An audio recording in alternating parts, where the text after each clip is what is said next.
Administrativando Abogados. Buenos días a todos y bienvenidos a este webinar. Mi nombre es Blanca Sánchez, pertenezco al Departamento de Comunicación de Administrativando Abogados y en nombre del bufete les doy la bienvenida a todos a este webinar en el que vamos a hablar de 35 posibles reformas de la Ley de la Jurisdicción Contencioso-Administrativa, con un experto en la materia, al que antes de presentar y dar paso me gustaría explicarles algunas cuestiones técnicas, como por ejemplo, o también organizativas, como que vamos a estar aquí hasta las 12 de la mañana aproximadamente. Además, también tienen ya habilitado el chat por si a lo largo de la sesión les pudiera surgir algún tipo de dudas, ir planteando las dudas que realizaremos al final de la exposición de Santiago González Varas, y también les aviso de que está siendo grabada la sesión y, por tanto, si alguno de ustedes tiene que ausentarse, podrá terminar de verla en nuestro canal de YouTube y en nuestra página web.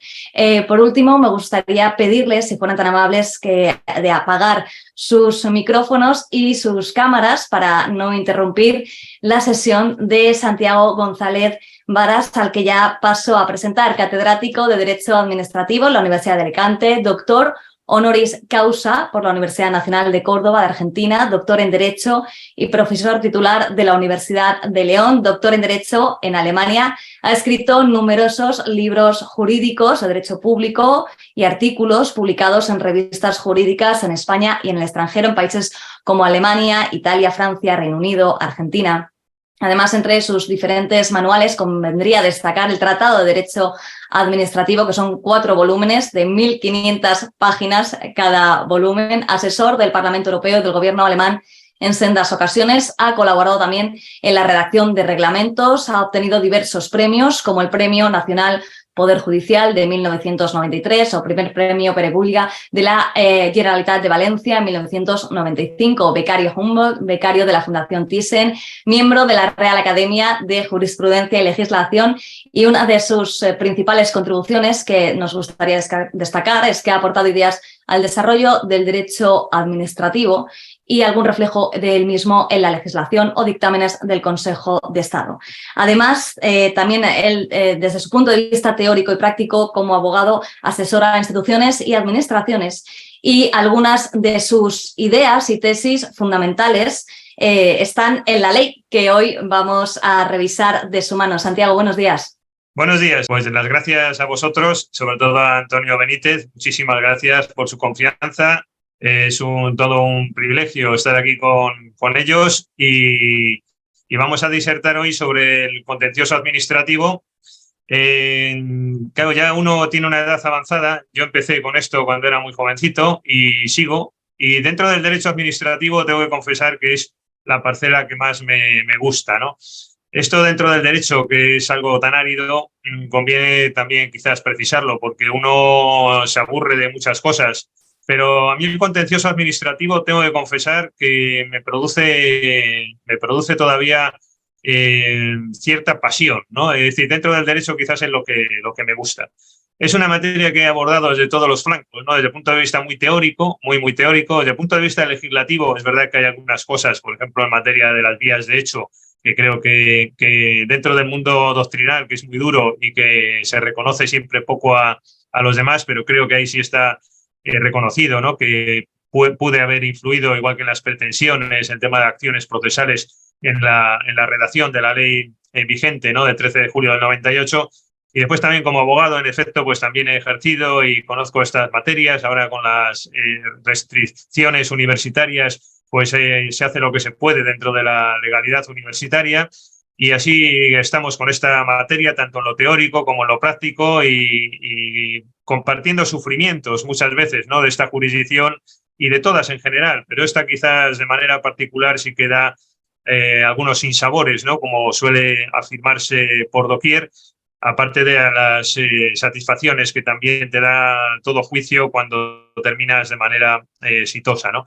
Bueno, se me ha pedido que haga una breve referencia al contencioso en general, que puedo decir, ¿no? En 2 minutos o 5 como introducción, una perspectiva general, y después entraría en eso que hemos titulado 34, creo son, o 35 posibles reformas. Seguramente igual al hilo de la exposición se nos ocurran más, porque he improvisado unas cuantas y salía ese número. Y después una reforma global, una reforma global que podría ser un cambio de modelo. Es decir, que esto en realidad, la exposición que voy a hacer yo aquí es 35 reformas sobre el sistema tradicional de la ley de jurisdicción contenciosa administrativa, diciendo, hombre, cómo la casación podría funcionar mejor, cómo el sistema de pretensiones se podría regular mejor, cómo esto y cómo lo otro se puede reformar dentro del marco tradicional, que ya es muy longevo en el caso español, porque esto viene ya del siglo XIX y sobre todo en la ley del 56, que marcó un hito en la historia del contencioso, pero después, al final, dedicaremos un breve espacio a lo que sería una posible reforma global, ¿no? De un modelo en parte alternativo, ¿no? Ya no se trataría de reformas parciales, concretas, sino esa otra perspectiva, ¿no? Antes que nada, advertir también que todo lo que voy a contar, sobre todo esta última parte que no me va a dar tiempo a profundizar demasiado, ¿no? La exposición del nuevo modelo, aunque voy a dar unas pinceladas, sería remitirme por mi parte a ese librito que tengo que es Contencioso Administrativo, Praxis y Propuestas, con la editorial Aranzadi, y donde está explicado con más detalle esa posible reforma genérica de la ley de jurisdicción.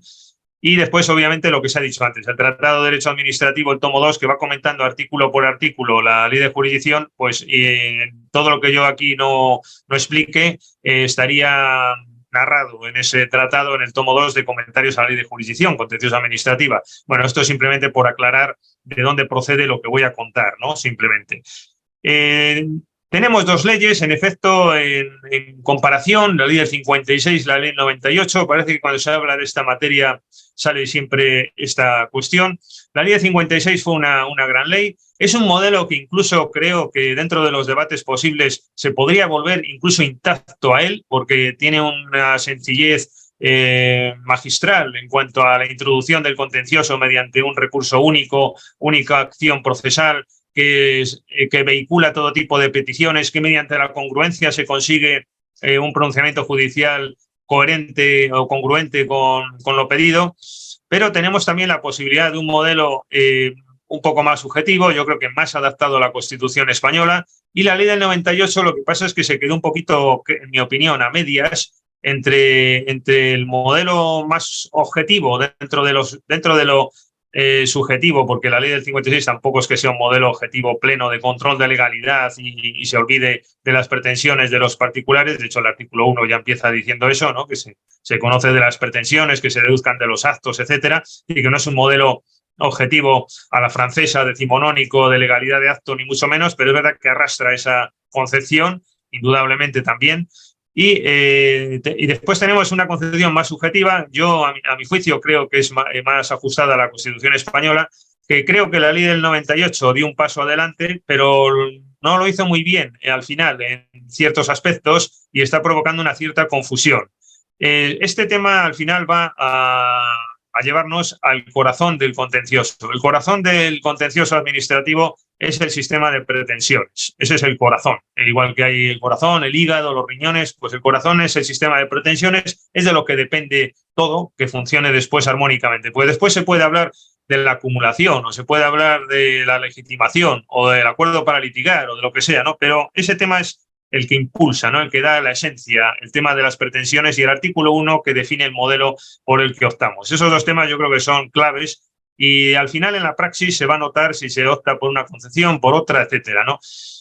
Bueno, pues yendo por partes y a las posibles reformas, esa esta introducción, que daría más desarrollo todo esto. La verdad es que me animaría a estar hablando hoy horas y horas y horas sobre el contencioso administrativo y con gusto, de verdad que en esta materia sí que lo haría y lo dejo planteado por si acaso más cuestiones que puedan surgir en cualquier foro, porque de este tema sí que estoy realmente motivado a exponer esto incluso con más tiempo y tal, ¿no? Pero bueno, vamos a hacer lo que se pueda en este margen temporal y vamos a empezar por enumerar las posibles reformas de la ley de jurisdicción contenciosa administrativa, recorriendo el articulado actual y exponiendo dónde podría haber puntos de mejora, ¿no?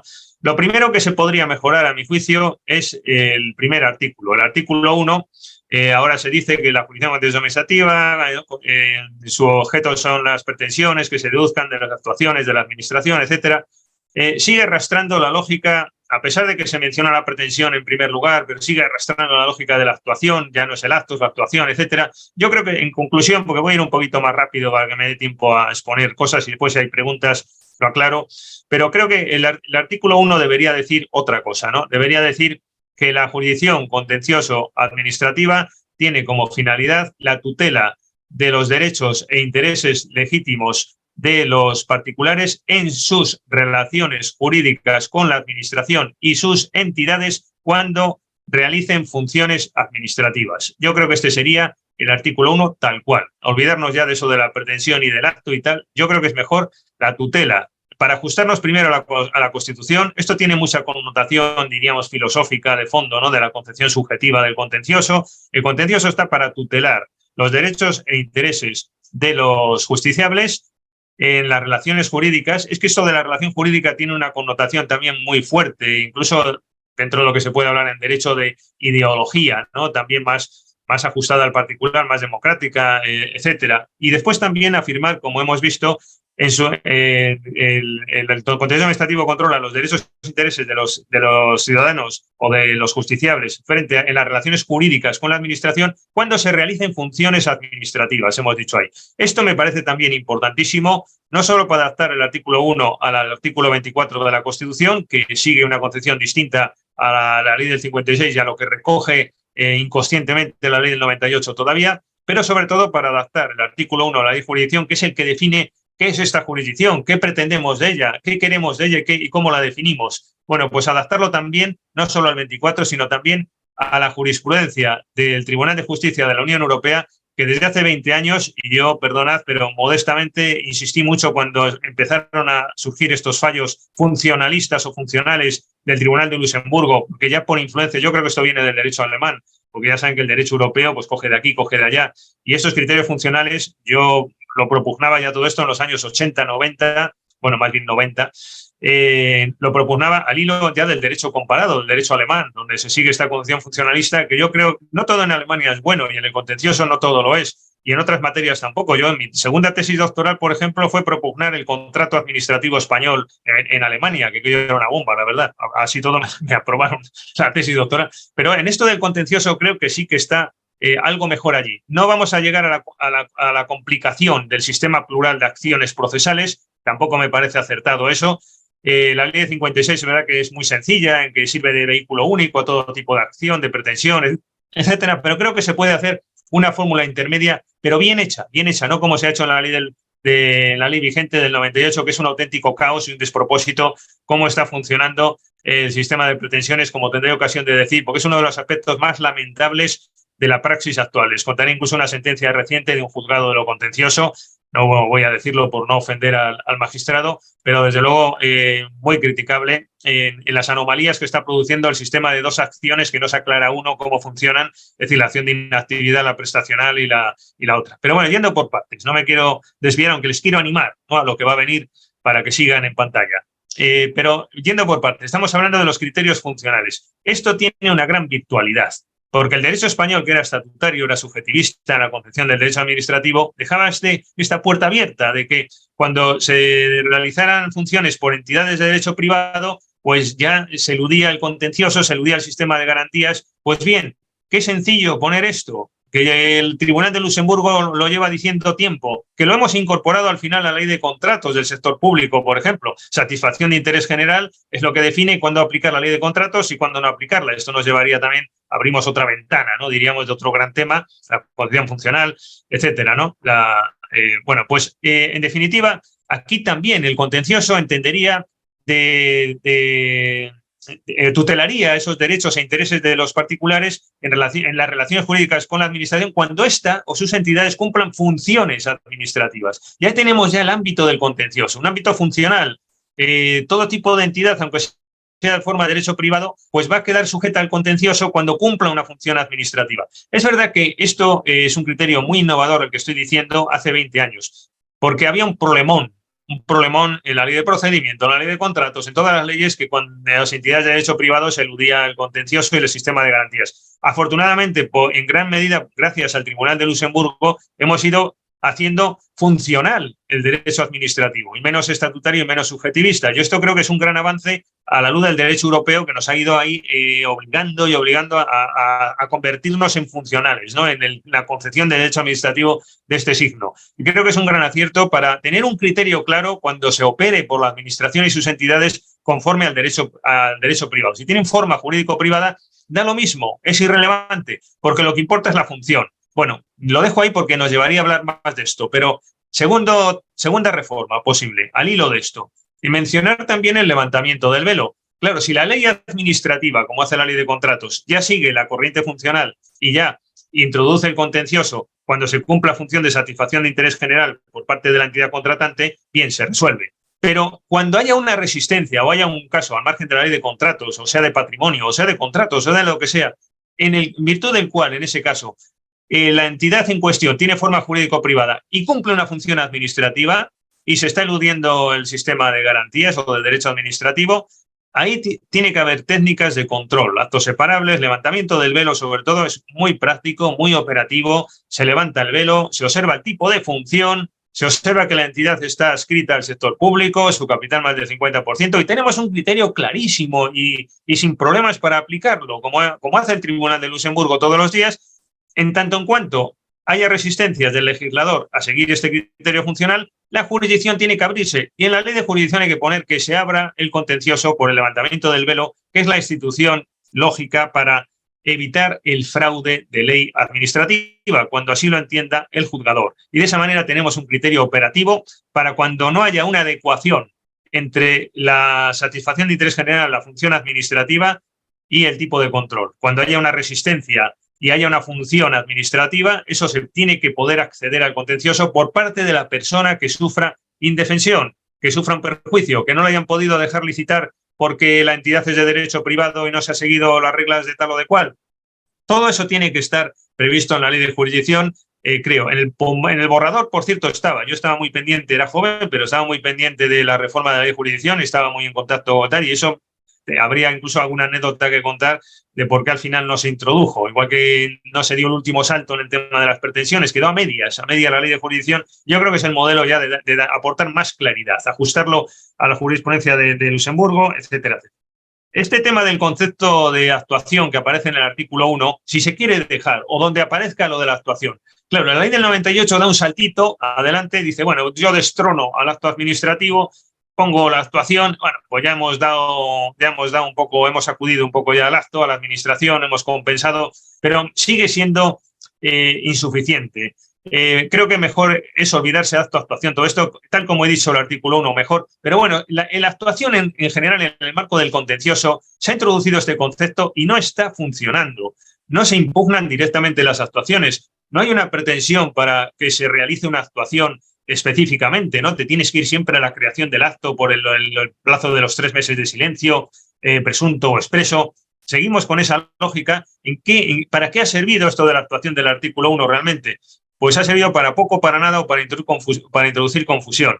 Pero es que ya de hablar de este tema de la actuación, tiene que haber un artículo en la ley de jurisdicción que prevea sobre todo una cosa fundamental, ya en términos de praxis, que es que cuando se responda por la administración con una simple actuación, o actuación material, real, técnica, hay mucha terminología, esa actuación que no es un modo correcto de responder al administrado, al menos hay que meter en la jurisdicción, porque está habiendo pronunciamientos muy erráticos en esta materia, ese pronunciamiento de la administración, ese informe, esa actuación, esa misiva, eso que te mandan que parece no sabes si es acto, si es un ovni o si es un no sé qué, un no sé cuál, y después llegas al contencioso y dices, es que usted está impugnando una actuación y la administración consigue la inadmisión del recurso contencioso administrativo porque estás impugnando una actuación. Pero oiga, vamos a ver, Dios mío, si son ustedes los que me están mandando a mí la actuación, por lo menos que no me cause indefensión. Yo les puedo aportar varias sentencias de esto, penosas y lamentables, de algún TSJ no muy lejano de donde yo suelo estar, y que claramente se inadmite porque se impugna una actuación. Primero, el artículo 1 no dice eso. Segundo, hombre, si lo hace mal, acordémonos, ¿no?, del nemo auditur propiam turpitudine malegens. El que causa el error no puede beneficiarse del error.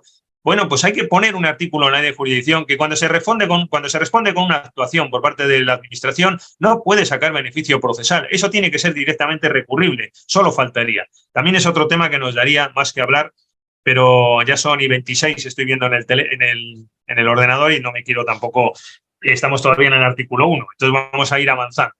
Otro tema realmente llamativo, porque alguno me dirá, pero esto es un tema de la ley de jurisdicción, no es un tema de praxis. Pero oiga, mire, es que ya uno está tan cansado con que haya una praxis tan incorrecta que es que hay que meterlo en la ley de jurisdicción. Hay que meter esto y que no se produzca esa situación que estoy comentando, ¿no? Entonces yo creo que sí es un tema para meter en la ley de jurisdicción, igual que por supuesto lo que anteriormente decía. Pero este tema que va a venir ahora también creo que hay que meterlo en la ley de jurisdicción de alguna manera, que es el control de los reglamentos, de las disposiciones de carácter general. Aquí en la praxis se están produciendo situaciones de indefensión. La ley 3092 no preveía la revisión de oficio para el reglamento.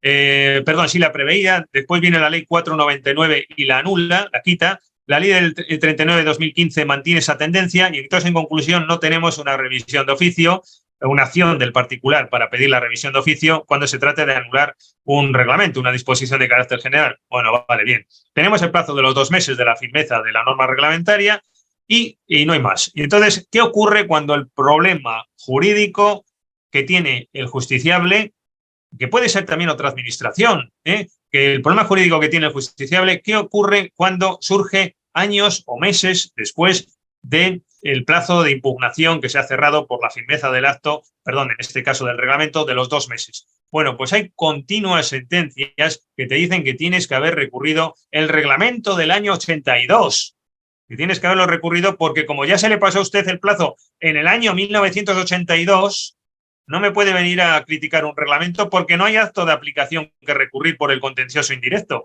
Bueno, hombre, por favor, esto es que, vamos, me parece increíble que en un país tan avanzado como España, que es un país que tiene una cultura jurídica tan importante a nivel internacional, que hemos estado por delante de que se sigan produciendo estas anomalías que parecen del tercer mundo. Del tercer mundo. Vamos a ver, señores, iba a decir señorías, pero no me quiero pasar, no sea que acabemos mal y le vaya a dejar mala fama administrativando. Bueno, fuera bromas y además con todo el respeto hacia todos, pero obviamente hay que hablar hoy de reformas, ¿no? Y lo que quiero decir es que hay que buscar un cauce para cuando el problema jurídico surja con posterioridad a la norma, no haya acto administrativo que recurrir vía indirecta al reglamento a través del acto, y cuando se observe que no se pudo recurrir en el año 82, porque en el año 82 no había ese problema jurídico que se está planteando ahora. Un caso, por ejemplo, fíjense, de un señor que tiene una parcela y que cuando ya va a venderla, a consecuencia de los gravámenes que la administración te lo va metiendo, ¿no? Primero uno, después viene el otro, después viene el otro. Cuando te quieres dar cuenta, la parcela es antieconómica. Y no, es que usted haber recurrido a esto que ya estaba latente en la norma del año 80 y no sé qué, ¿no? O además planes urbanísticos que son reglamentos. Yo creo que esto no puede ser así. Yo creo que tiene que abrirse el contencioso indirecto mediante la creación de un acto que será expreso o presunto, si te contestan o no.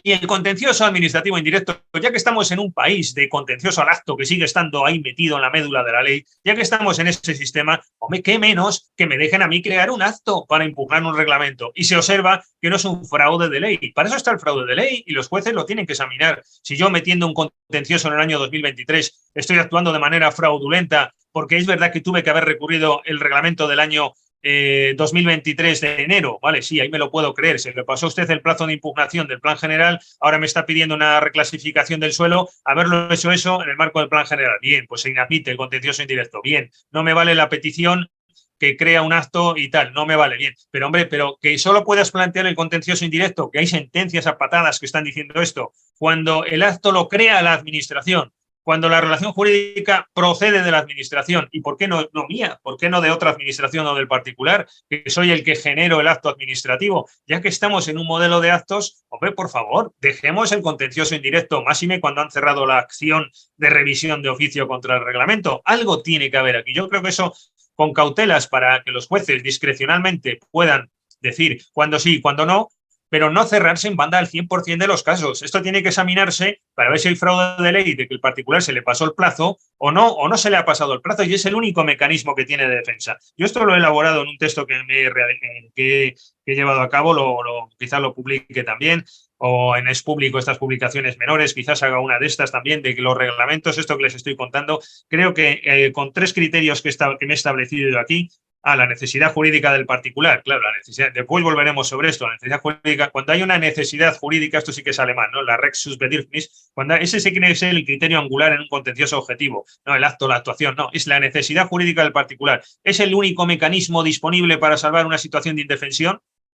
¿O es el único mecanismo o no? Es decir, tenía otro mecanismo a disposición, tuve que haber recurrido al reglamento, ese debate que se introduzca. Con esta consecuencia no todos van a entrar con el contencioso administrativo indirecto para controlar un reglamento, pero van a entrar bastantes cuando se observe que la situación de injusticia y de indefensión se ha producido con posterioridad. Y hay una necesidad de protección jurídica que yo tengo como ciudadano y que no se me tutela y se me deja indefenso. Creo que esto es razonable proponerlo también.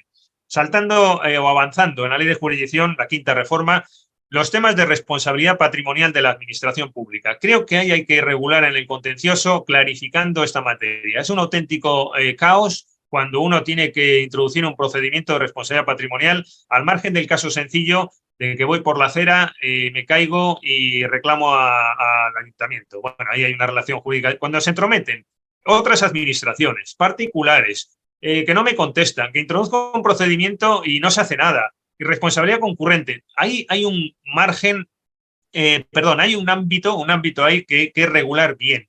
En la vía administrativa habría que tomarse más en serio, pero se podría regular en el contencioso, según voy a contar, si me da tiempo con más profundidad o menos, pero en estos casos lo que no se puede hacer es que tú introduzcas una acción de responsabilidad patrimonial en vía administrativa y hay 2 agentes o 3 causantes del daño, o 4 o 5, la compañía de seguros también, el Estado, la comunidad autónoma, el ayuntamiento, el contratista, el particular, el médico, todo este tipo de agentes que pueden ocasionar el daño y está en debate, ¿no? Allí después se producen problemas de que usted no lo hizo bien, de que no atinó en el destinatario de la acción procesal. Después, cuando vas al correcto según la interpretación subjetiva del magistrado o del juzgado, te dice, no, es que ya ha prescrito la acción, ya ha prescrito porque tenía que haberla ejercido contra esa otra administración o contra el particular y no ha interrumpido la prescripción porque la acción fue inidónea y no interrumpe la prescripción, no te lo pierdas. Y entonces, cuando vas a reclamar ya prescrito.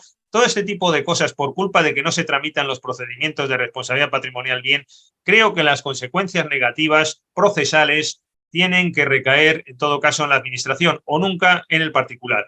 El particular presenta la acción de responsabilidad patrimonial a la administración. Mire, lo hace con una ley como que tenemos, como la 39, la 40 y la de jurisdicción, que es un auténtico caos en el plan de la información, de regulando qué pautas hay bien hechas y bien formuladas para estos casos. Si no es así, oiga, pues mire, yo soy experto en la materia y creo que más o menos lo hago bien porque me tomo mis cautelas y me voy a las 2 administraciones. En una de ellas solicito concurrencia de procedimientos en vía administrativa.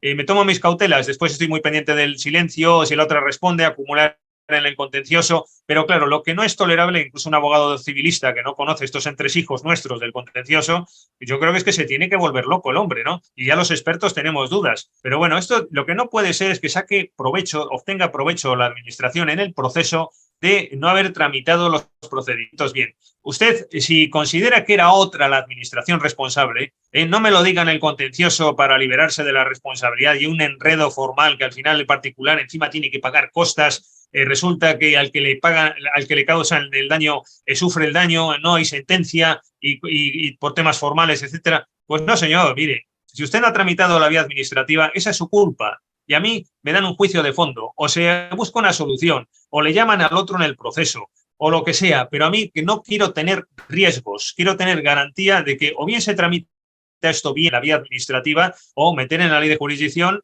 que si se produce una situación de este tipo de concurrencia de responsabilidades, etcétera, el particular no puede sufrir ningún tipo de perjuicio por culpa de no haberse tramitado bien los procedimientos de responsabilidad patrimonial. Si era otra administración, llámala al procedimiento. ¿Por qué no se hace nunca esto? ¿Por qué no se acumulan los procedimientos en vía administrativa? ¿Por qué no se llama al particular y dice, bueno, es que haberlo insinuado ustedes?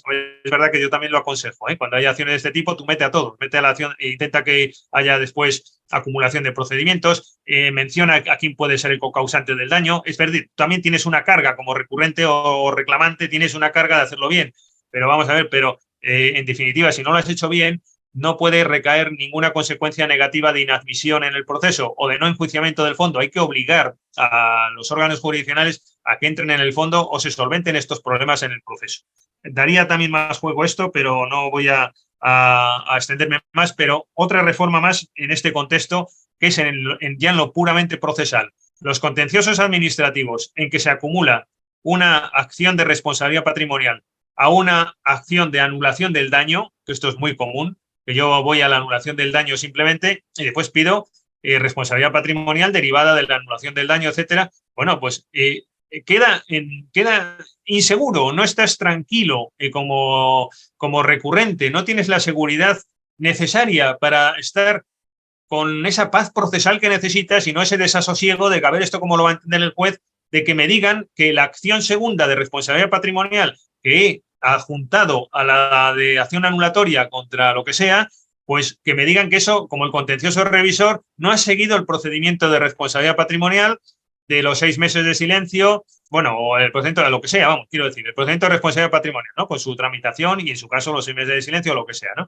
Bueno, cuando se trata de acumular una pretensión de responsabilidad patrimonial a la de anulación del acto, cuando esto se dé, creo que tiene que resolverse sobre el fondo y no decir que tuvo que haberse seguido la vía administrativa para la pretensión de responsabilidad patrimonial y que no procede un enjuiciamiento, etcétera, etcétera. Esto hay que tomárselo con más rigor y hay que obligar, mediante la ley de jurisdicción, a la reducción de esa discrecionalidad judicial que, como ven, me preocupa bastante y la ley está para eso, para reducir esos temas formales que se puedan producir por culpa de sentencias que salgan por ahí. Esa vía pues hay que cerrarla para que no se produzca indefensión y si es una responsabilidad patrimonial única, pues bien, vete al procedimiento de responsabilidad patrimonial y el contencioso revisor y lo que usted quiera. Pero si por toda lógica del asunto se acumula a la acción de anulación y se está observando que es que no se puede hacer de otra manera, oiga, yo no me puedo ir a una acción de responsabilidad patrimonial contra uno, contra otro, o separado, y la acción de nulidad por un lado, la acción de responsabilidad patrimonial por otro, no se puede hacer y no se puede revisar nada ni nada que revisar. Lo que hay que revisar es el acto administrativo y ya está, y donde se ha acumulado la cuestión indemnizatoria, ¿no? Bueno, otro tema, avanzando, séptima reforma. El tema del control de las leyes y de los decretos leyes, sobre todo autonómicas o autonómicos, por parte de la jurisdicción contenciosa administrativa. Hay sentencias como la de 7 de febrero de 2012 y otras, esto me ocupa unas 60, 70 hojas en el Tratado de Derecho Administrativo, donde viene todo esto y en concreto también este tema explicado, por si a alguno le interesa verlo más desarrollado, pero hay una tendencia en plan de debate que lleva a pensar en un contencioso que se entromete en el control incluso o inaplicación de las leyes. Ya sé que esto no estamos a un sistema de control difuso, ¿no? O como ocurre incluso en nuestros países hermanos de Hispanoamérica, que coincidimos en todo con ellos, pero es verdad que en este punto nos separamos, ¿no? Por influencia del sistema norteamericano. ¿No? El sistema nuestro no es ese, pero el debate es qué queremos de la jurisdicción contenciosa administrativa, si queremos que se entrometa ahí y haya una parcela de ámbito del contencioso, porque es que cuando hay una ley, sobre todo autonómicas, ¿no?, tan cercana al ciudadano que puede producirle un daño y tú pretendes la anulación de la carga, porque no vas por responsabilidad del Estado legislador, sino que vas a que quieres que se anule esa carga. El acceso al constitucional por parte del perjudicado, del particular, es complicadísimo. Lo único que puede hacer es crear un acto y a ver si hay suerte con esto de la creación del acto, porque ya hemos visto antes las reservas, y después plantear una cuestión de inconstitucionalidad. Bueno, esto está condenado al fracaso. Ese es el modelo que queremos realmente para el ciudadano, que cuando haya una ley injusta quede indefenso. Esto cuando son leyes estatales por praxis, como dicen los alemanes, Kraft y Vernifelung, es decir, por pura tradición de hechos, ¿no?, de casos, de casuística. Esto, pues, si son leyes estatales, parece que se difumina el efecto y es comprensible que esto pueda ocurrir y que sea más difícil planteable en el contencioso pretender la inaplicación de una ley, su propia anulación, etcétera, o no, a través del acto que se considera ilegal. No es que se anule las leyes por el contencioso, pero se anula el acto porque se considera que la ley es ilegal y no se eleva a la cuestión de inconstitucionalidad, sino que directamente se hace. Esto me cuesta más en las leyes estatales, sin perjuicio del caso concreto. Pero hay leyes autonómicas de una comunidad autónoma que dicta una ley para un colectivo que lo tienen en la calle de enfrente, que le produce un perjuicio, que el Estado legislador no te satisface. Yo creo que quizás ahí sí se podría avanzar, considerando que el contencioso es donde se resuelven los problemas del ciudadano. Porque en España, que es un modelo de órbita francesa, ¿no? Y desde siempre o hay contencioso o no hay nada en el lado público. Y el Tribunal Constitucional, como estamos viendo, el porcentaje de los amparos es de un 0 no sé qué %, no está previsto para esto. Y el contencioso en realidad es aquí lo que funciona, pues oye, lo que hay que hacer es mejorar el contencioso. Yo desde luego apuesto por el contencioso, es la jurisdicción de mi vida, por decirlo así, y creo en el contencioso, creo que además todas estas críticas van con todo el afecto a todos los que se dedican a esto, incluyendo los jueces, por supuesto, que hacen lo que pueden y hay que ponerse en su lugar, pero creo que aquí el contencioso tiene que funcionar bien y hay que confiar en el contencioso para resolver los asuntos de derecho público. Eso es lo que se llama justicia primaria, adecuación entre el tipo de asunto y el tipo de jurisdicción. Yo creo que esto del constitucional, ¿qué quieren que les diga? No es operativo, no funciona bien y quizás no debe funcionar en este tipo de ámbitos, bueno, que se dediquen al tema político de comunidades autónomas y Estado y esos litigios que se tienen, pero cuando se trata del ciudadano, a mí me da la impresión de que esa vía que se abrió por esas sentencias, que después han salido otras del Supremo cortándolo en seco, también hay que decir, lo han cortado de raíz, estas sentencias fuera, pero no nos satisface, no se puede anular un acto por considerar que la ley pueda ser disconforme con la Constitución, no sé qué, usted plantea la cuestión de inconstitucionalidad, reserve ese juicio al Constitucional, no lo sé si es esto más bien en tema de debate, no lo tengo tan claro como los demás puntos, que eso sí los tengo realmente, en mi opinión, son claros. Pero bueno, voy a seguir avanzando porque es que si no, no me va a dar tiempo. 43 y voy por la 8ª reforma y me quedan, creo que las más relevantes. No sé si me puedo extender más tiempo, pero bueno, la siguiente reforma, de momento vamos a votar lo que nos queda, relativa a los conflictos de jurisdicción. Bueno, pues voy a ser más esquemático. En los conflictos de jurisdicción hay que regular, y se puede hacer en la ley de jurisdicción porque es donde se plantean los problemas. En los conflictos de jurisdicción hay problemas cuando la administración entiende que tiene que ser de una forma, los tribunales entienden que de otra forma, pero claro, tú como administración hay que ponerse también del lado de los letrados de la administración, ¿no? Entiendes que puedes inejecutar una sentencia, pero hay un deber de cumplir las sentencias y claro, la ley de jurisdicción nada menos que la ley de conflicto de jurisdicción nada menos que penaliza de una manera tremenda la interposición incluso de un conflicto de jurisdicción por parte de la administración que entienda que yo, mire, yo no ejecuto esa sentencia con todos mis respetos y tal porque entiendo que hay una prejudicialidad civil que me impide ejecutar esa sentencia o tengo mi marco de defensa como ayuntamiento, ¿no?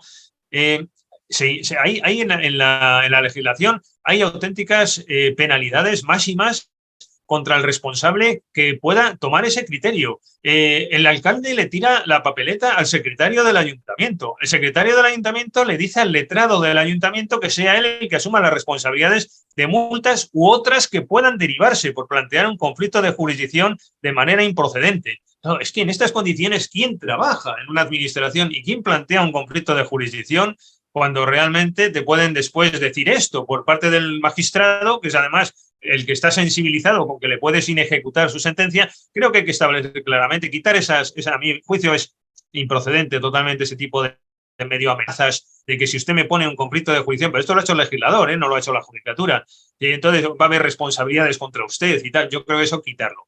Hay un derecho de la administración de defenderse y en las ejecuciones de sentencia, por mucho que dijeran autoridades del pasado, etcétera, etcétera, en la ejecución de sentencia hay un derecho de la administración a defenderse. No es que quiera inejecutar siempre las sentencias, muchas veces es así, pero es que otras veces hay un debate legítimo y la administración también tiene derecho a defenderse frente a lo que ella considera que es una ejecución de la sentencia en un determinado sentido o que no se puede ejecutar, aparte del 105.2, ¿no? De la imposibilidad de ejecución de las sentencias. Bueno, lo dejo planteado solamente. También cuando está su judice el asunto y la administración está actuando, creo que se podría aprovechar la reforma para aclarar no sé si en el marco de las cautelares o de las prejudiciales, mejor de las prejudiciales, creo que se podría aclarar para decir que la Administración, siguiendo dictámenes muy numerosos del Consejo de Estado, que ya lo dicen así, que no puede actuar si está sub iudice el asunto que interfiere o se relaciona con el que está tratando en el procedimiento administrativo, siguiendo doctrina del Consejo de Estado. No viene mal ponerlo, porque no es queda manco. Esto lo alegas en el contencioso a veces, oiga, que es que la Administración está actuando y resulta que hay un asunto sub iudice y no puede, y cita los dictámenes del Consejo de Estado. Todo esto de que funcione como el sistema del case law británico, pues a los que tenemos un derecho avanzado continental, pues realmente no nos satisface que sea casuística jurisprudencial, iba a decir chapucera, pero no lo digo, pero es mejor que esté en la ley, y que tenga uno siempre un criterio claro, como todo lo que he hecho en falta en responsabilidad patrimonial, etcétera, es más seguridad jurídica, más certeza, más claridad, ¿no? Y aquí también. En el tema de las cuestiones prejudiciales, ha habido un desarrollo enorme de técnicas muy similares que no me da tiempo aquí a explicar, ¿no? Las cuestiones incidentales o prejudiciales no devolutivas, las cuestiones prejudiciales, del constitucional, penal, etcétera. La prejudicialidad homogénea, la prejudicialidad heterogénea. Hay una serie de figuras que se han desarrollado muchísimo. Creo que hay matices en nada menos que la cosa juzgada extensiva o la prejudicialidad resuelta, que se llama de las dos maneras. Cuando ha habido un fallo de otra jurisdicción y lo invocas en el contencioso, una jurisdicción civil que se ha pronunciado por sentencia, ya no es prejudicial porque hay sentencia, ya no hay suspensión del proceso porque no es prejudicialidad homogénea o heterogénea, sino que es una prejudicialidad resuelta o cosa juzgada extensiva de ya un fallo que invocas en otra sede jurisdiccional. Claro, evidentemente, eso hay sentencias contradictorias. Hay algunos... yo creo que habría que establecer un criterio en el contencioso diciendo que el juez de lo contencioso, la jurisdicción contencioso administrativa puede valorar, pese al pronunciamiento de la jurisdicción civil o de la que sea, tiene margen si son otros hechos y otras circunstancias para valorarlo de otra determinada manera, ¿no? Siguiendo con el tema de los órganos jurisdiccionales y sus competencias, ya los artículos 6 a 17, creo recordar, creo que hace falta una clarificación mayor. Es verdad que no sufre una indefensión y a veces ya hasta ni contestas cuando te dan trámite a decir, bueno, esto es competencia de la Audiencia Nacional o del Supremo. Ya, bueno, mira, que lo manden donde quieran y no voy ni a contestar, por decirlo así, porque al final es que no es tan relevante. Bueno, sí es relevante en el sentido de la segunda instancia que puedes llegar a tener, etcétera. Y tiene sus relevancias también desde el punto de vista territorial. Pero bueno, generalmente en el marco general de los contenciosos no suele ser un tema hoy día que te pueda causar indefensión porque se manda al órgano judicial competente y ya está. Pero es verdad que hay una confusión enorme que creo que habría que aclarar, sobre todo cuando se trata de Juzgado Central, Audiencia Nacional, TSJ. Ahí hay un barullo de competencias que no hay quien se aclare. Nos estamos ya enterando después de muchos años por casuística, pero creo que eso se podría aclarar. Incluso hay alguno que está diciendo que reservar el Supremo solo para casaciones y que no conociera en primera instancia, etcétera. Creo que esto sí tiene una reflexión que hacer. En la legitimación, cuando hay situaciones en la praxis que se resisten a la lógica, entonces es cuando hay que meterlo en la ley de jurisdicción, ¿no? Y entonces me refiero, por ejemplo, iba a decir también lo del fiscal. Bueno, pues también, voy a decir dos situaciones en materia de legitimación, porque es que alguno podría decir, bueno, esto es un tema de praxis, no es de ley, pero pero iba a decir, cuando sí es un tema ya de que desborda la praxis porque ya hay necesidad de un criterio regulativo, creo que debe introducirse, a pesar de ser casuístico, en la ley de jurisdicción, en materia de legitimación, artículo 19, que nos lleva a dos temas. Uno, el tema de los licitadores que observan que los contratos no se ejecutan. Yo creo que ahí no vendría mal, en el marco, y como hay casuística en el artículo 19, que es muy extenso y va desmenuzando situaciones, bueno, pues ponlo, no es inconveniente poner que un licitador que no ha sido adjudicatario tiene que tener legitimación clara y contundente, porque las sentencias, yo diría que el 60 y tantos o 70% de las que yo he estudiado están en contra de lo que digo, no otorgan legitimación al licitador para atacar inejecuciones de contratos, ¿no? Entonces, claro, es muy bonito ofertar algo a la administración, ser adjudicatario y después sin ejecutarlo. Y tú como licitador estás viendo ese espectáculo y dices, bueno, vamos a ver, pero si esto ahora se está incumpliendo la adjudicación contractual, para eso me habría presentado yo. Esto se solapa un poco con la modificación de los contratos que puede ocurrir o puede no ocurrir, porque no necesariamente es una modificación del contrato, puede ser simplemente una inejecución parcial o una dejación de funciones por parte del órgano de contratación que deja de observar que se está cumpliendo el contrato, ¿no? Yo creo que sí que tiene que haber legitimación, incluso también cuando no le han dejado a uno participar, ahí parece que se ha aclarado, el licitador potencial ya se ha aclarado esto más o menos, que ha sido una gran polémica en los últimos años. Bueno, pues simplemente mencionarlo. Y después lo del fiscal, en el artículo 19, porque fíjense la paradoja, ¿no? Con la ley de 56 el Ministerio Fiscal no tenía legitimación según la ley y hubo sentencias muy ilustrativas que le reconocieron legitimación. Si quieren se las cuento en el turno de debate o de preguntas. Pero ahora que sí está en la ley de jurisdicción, sin embargo, el fiscal dictó una circular diciendo que no va a intervenir, ¿no? Entonces, ¿en qué quedamos? Vamos a ver si está en la ley. Usted no puede decir que se queda al margen. Es interesante, efectos de prácticos, esto del fiscal, sobre todo cuando hay alguna asociación que anda mal de fondos, que no quiere gastarse los cuartos y costas procesales en el contencioso, que quiere acudir al fiscal. Yo creo que habría que limitarlo bastante la intervención del fiscal en el contencioso, o cuando sea de oficio, pero al menos que intervenga, o si no, quitarlo del área. Yo lo dejo planteado ese debate, pero lo que hay actualmente creo que no es coherente. En materia de plazos, ya saltando al artículo 46, bueno, aparte de quitar esa mención que todos sabemos, ¿no?, de que cuando se presenta una petición y no se contesta, la ley sigue diciendo que son 6 meses, ¿no?, desde que se produce el acto presunto, y eso ya está superado por el Supremo y también el Constitucional. Bueno, eso es un tema menor, obviamente, eso hay que quitarlo, pero yo creo que aquí hay un tema central, que es el tema de los plazos de prescripción. Toda la doctrina nos hemos siempre volcado en el tema de la firmeza. Ya ven que yo mismo también con el tema de los reglamentos, el problema de fondo es la firmeza, pero incluso también con los actos, ¿no? Debería quizás empezarse a pensar en eso de la necesidad de protección jurídica y no que si el acto tuve 2 meses, hay casos en que la situación jurídica se produce ex novo por parte de la administración, el problema se produce con posterioridad. Esto de la firmeza, solo te queda el recurso extraordinario de revisión, las revisiones de oficio, que son los mecanismos que te da el derecho administrativo, etcétera. Pero bueno, al margen del tema de la firmeza como plazo, como hito que te marca el plazo para recurrir, están los plazos de prescripción. Los plazos de prescripción son importantísimos en la práctica procesal. No se les otorga mucha importancia, pero cuando te llega un caso, lo primero que tienes que examinar, ojo, no lo pongas en la mesa y lo descuides, porque el plazo de prescripción se te puede haber pasado y esa es responsabilidad tuya como letrado. Cuidadito con los plazos de prescripción.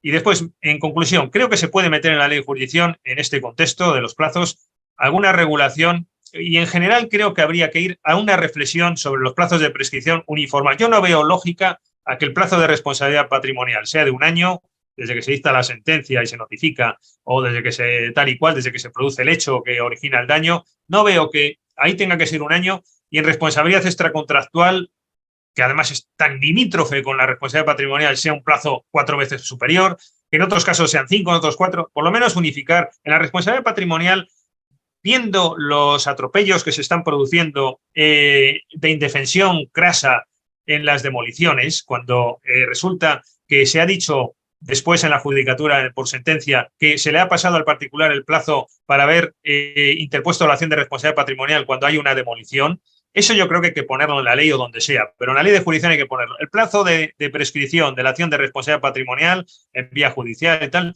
bueno, es verdad que es en vía administrativa, pero en vía judicial no se declarará la inadmisión. En el caso se contará, como Dios sacó, desde que se produzca la demolición, no desde que la sentencia se ha notificado, porque después de la sentencia hay un debate de legalización de las obras y no se puede causar indefensión en un particular que confía en que después de la sentencia va a tener un debate de legalización y por eso no ejercita la acción de prescripción, la acción de responsabilidad patrimonial en el plazo del año desde que se produce la notificación de la sentencia.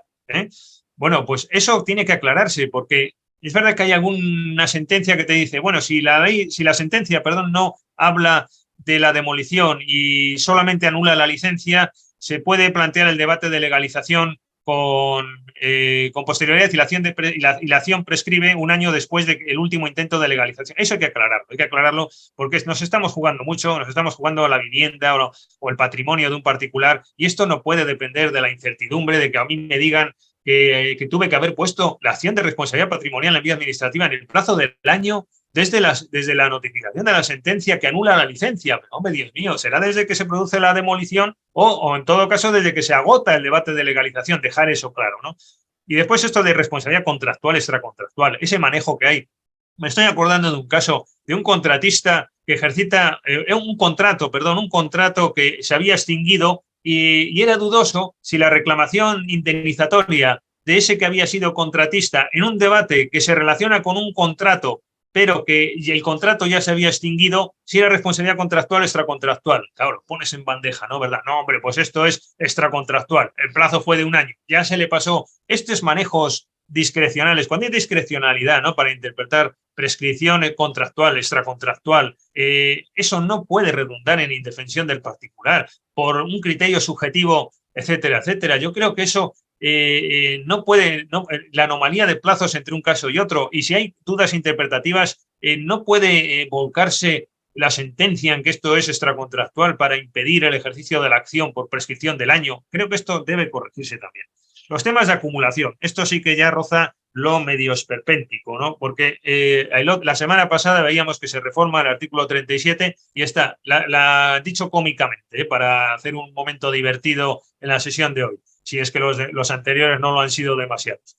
El legislador, hablando de la necesidad de acumular, hablando de la necesidad del pleito testigo del 37 de la ley de jurisdicción, se tramita un recurso y eso después se sentencia a todos los demás y, bueno, y después resulta que en la praxis el letrado de turno intenta la acumulación, sobre todo subjetiva, cuando tienes a 80 representados, 80 funcionarios, 80 afectados por el plan general de no sé qué, 80 no sé quiénes, o 100 o 120 afectados, justiciables que sufren un daño, y tú quieres acumular, entre otras cosas, porque es más sencillo, es operativo, y por las costas procesales, que no se puede desacumular así frívolamente y después tener consecuencias negativas en plan de costas procesales. Esto arruinas a la gente, y una instancia y otra instancia y otra instancia. Y esto que no se observe, me parece que cuando ya hay una situación tan dramática hay que cortarlo ya en plan legal. Las desacumulaciones que se están produciendo, creo que el legislador tiene que cortarlo.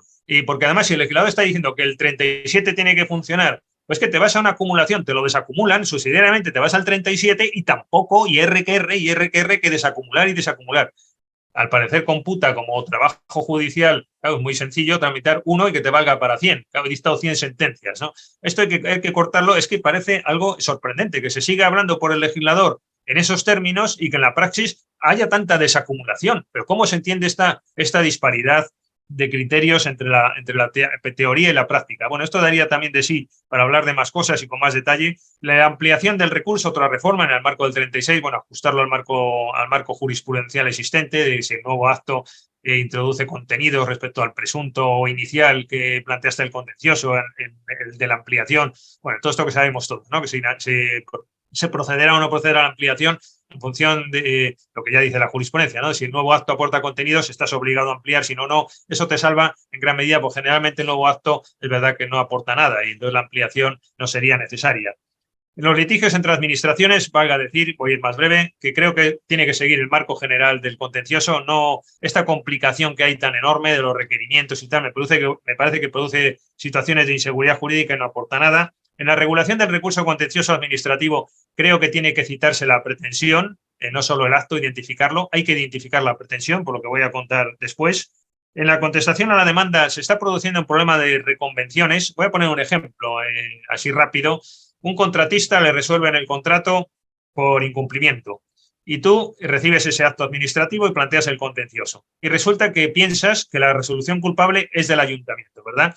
Bueno, pues si tienes suerte, porque si tienes suerte, a mí es que lo que me preocupa realmente es esta incertidumbre, ¿no? Que es la que creo que hay que cortar vía legislativa como se pueda. Si tienes suerte, pues resulta que te van a decir que sí, se entiende, va a entender el órgano jurisdiccional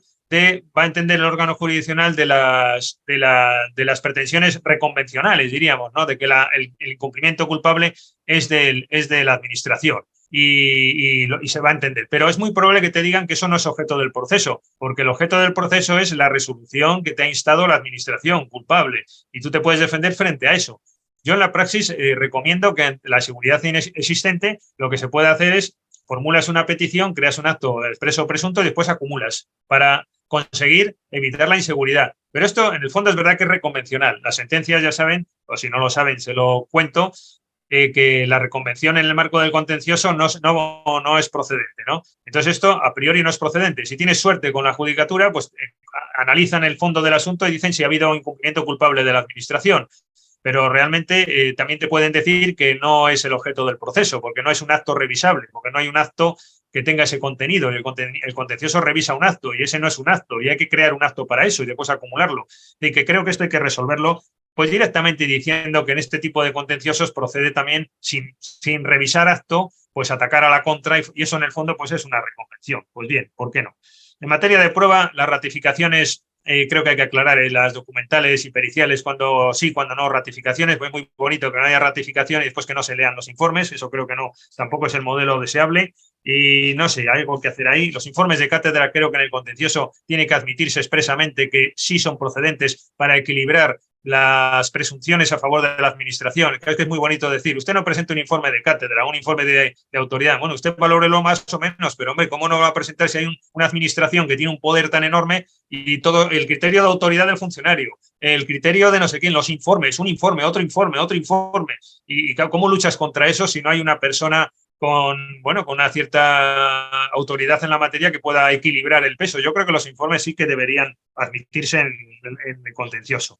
En las conclusiones creo que debería limitarse el espacio máximo, pues a 10 folios, por ejemplo, o lo que sea. Se abusa del espacio de las conclusiones y se puede decir las cosas más brevemente. El tema de la mediación, aquí hay un problema que no es legislativo y quiero apuntarlo de pasada. Por mucho que se reforme la ley de jurisdicción, el otro día daba una conferencia de esto en Alcalá de Henares, de la mediación en el contencioso, que yo la nota disconforme porque el internacional privado, el de mercantil, todos tenían muchas cosas que contar. Yo en la mediación en el contencioso pues era muy breve, pero claro, el problema que hay es sociológico, que en una sociedad que está en contra de las actuaciones de alcaldes y se pone en entredicho y todo es interpretable y te ponen una querella, claro, ¿quién va a hacer una mediación como alcalde si después te van a decir, oiga, usted lo ha dejado en 8 cuando podía haber conseguido 12? Y oiga, pero es que también podían haber sido 4, por eso he mediado y lo he dejado en 8. Ya, pero la oposición política te va a decir eso, no, es que podía haber sacado usted 12. Usted no ha actuado con el celo necesario, como ahora hay alguna que otra querella que se acude a este concepto, ¿no? Bueno, pues el recurso de apelación creo que hay que suprimir el tema de la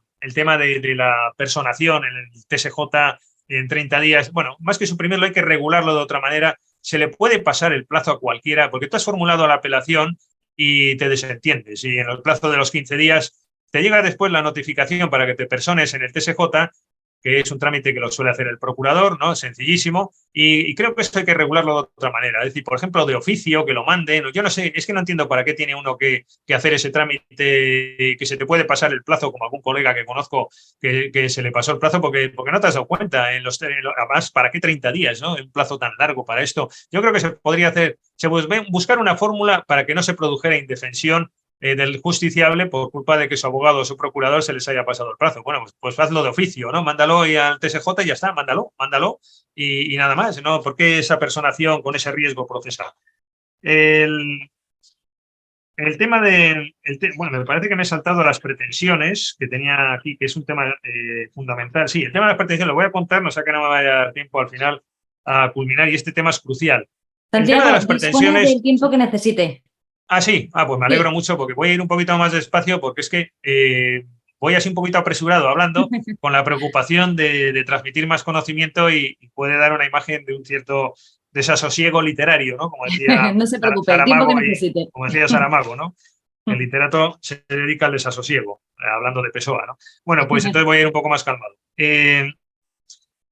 Decíamos que el tema de las pretensiones. Este tema es clave, como hemos advertido, en el sentido, en conclusión, creo que lo que habría que hacer es prever dos pretensiones con claridad. La pretensión de anulación y la pretensión prestacional. Por cierto, esta terminología se ha consolidado en el contencioso. El TSJ de Madrid, todos hablan ya de pretensión prestacional, todo el mundo habla de esto, cual a mí personalmente me da mucha satisfacción. Bueno, se puede llamar de inactividad o de condena, también la pretensión, da lo mismo la terminología, pero lo que se está produciendo en la praxis actualmente mediante la ley de regulación, la ley de jurisdicción contencioso administrativa, es una praxis muy deficiente y de una enorme inseguridad jurídica.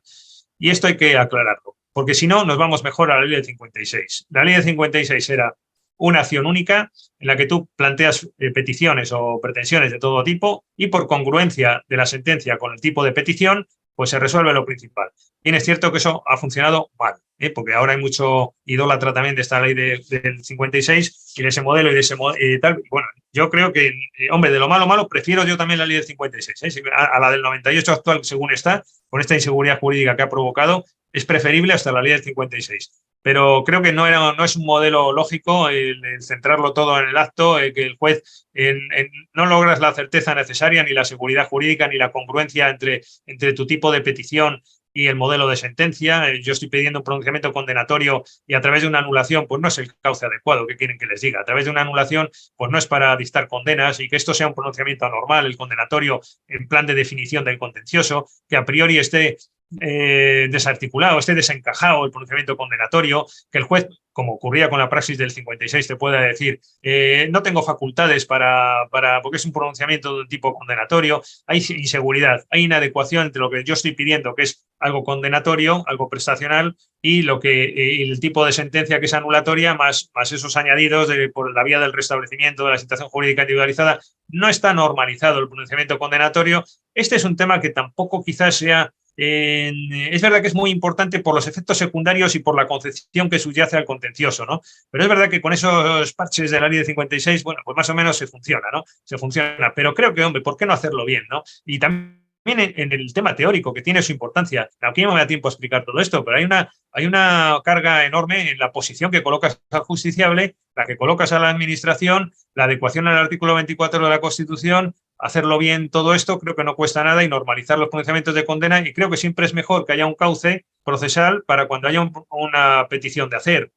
Cuando yo pido un acto, ¿por qué no puede haber una acción procesal para eso? Y cuando la relación jurídica la inicia la administración y dicta un acto de gravamen, pues tengo la acción de anulación. Ahí está claro. Ahí siempre ha funcionado bien el contencioso. Incluso mantener la pretensión de restablecimiento de situación jurídica individualizada cuando sea una simple consecuencia de la anulación, ¿no? Vale, pues bien, pido la anulación del permiso de circulación que me lo han quitado, y como restablecimiento de la situación jurídica individualizada, pues solicito que me devuelvan el permiso de circulación. Vale, eso sí, porque es como una consecuencia de la anulación. La pretensión de plena jurisdicción, en este caso, es un simple apéndice, si nos damos cuenta, ¿no? Bien, se puede mantener.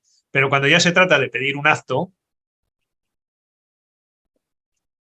o que se realice una actuación, ¿por qué no normalizar los pronunciamientos condenatorios y que tengan una vía adecuada procesal, una vía adecuada? Se conseguirá una congruencia absoluta, ya no con la petición informal y que el juez le dé por decir yo sí le doy esto y no le doy lo otro, bueno, me pide esto, no sé qué. Esa justicia de Sancho Panza, pues yo creo que no es correcto, cuando hay un modelo alternativo mucho mejor, que es el adecuar plenamente el tipo de sentencia al tipo de acción. Y yo estoy pidiendo una prestación. Prestación se entiende como en el Código Civil, acto o actuación. Estoy pretendiendo acto o actuación, y eso es un canal que me sirve a una sentencia que obligatoriamente me tienen que dar de forma congruente absolutamente con el tipo de acción, que a la su vez se corresponde con el tipo de petición. Hay una petición a un acto, una petición a un hacer, una petición a una actuación, el cierre de un establecimiento molesto, insalubre, nocivo, peligroso, una licencia, todo eso normalizarlo a través de la acción prestacional. Yo pido una prestación, un acto además prestación porque engloba todo, engloba el acto, la actuación conjuntamente, el cierre de un establecimiento, insisto, la licencia, todo eso. Bueno, y que se genere una casuística.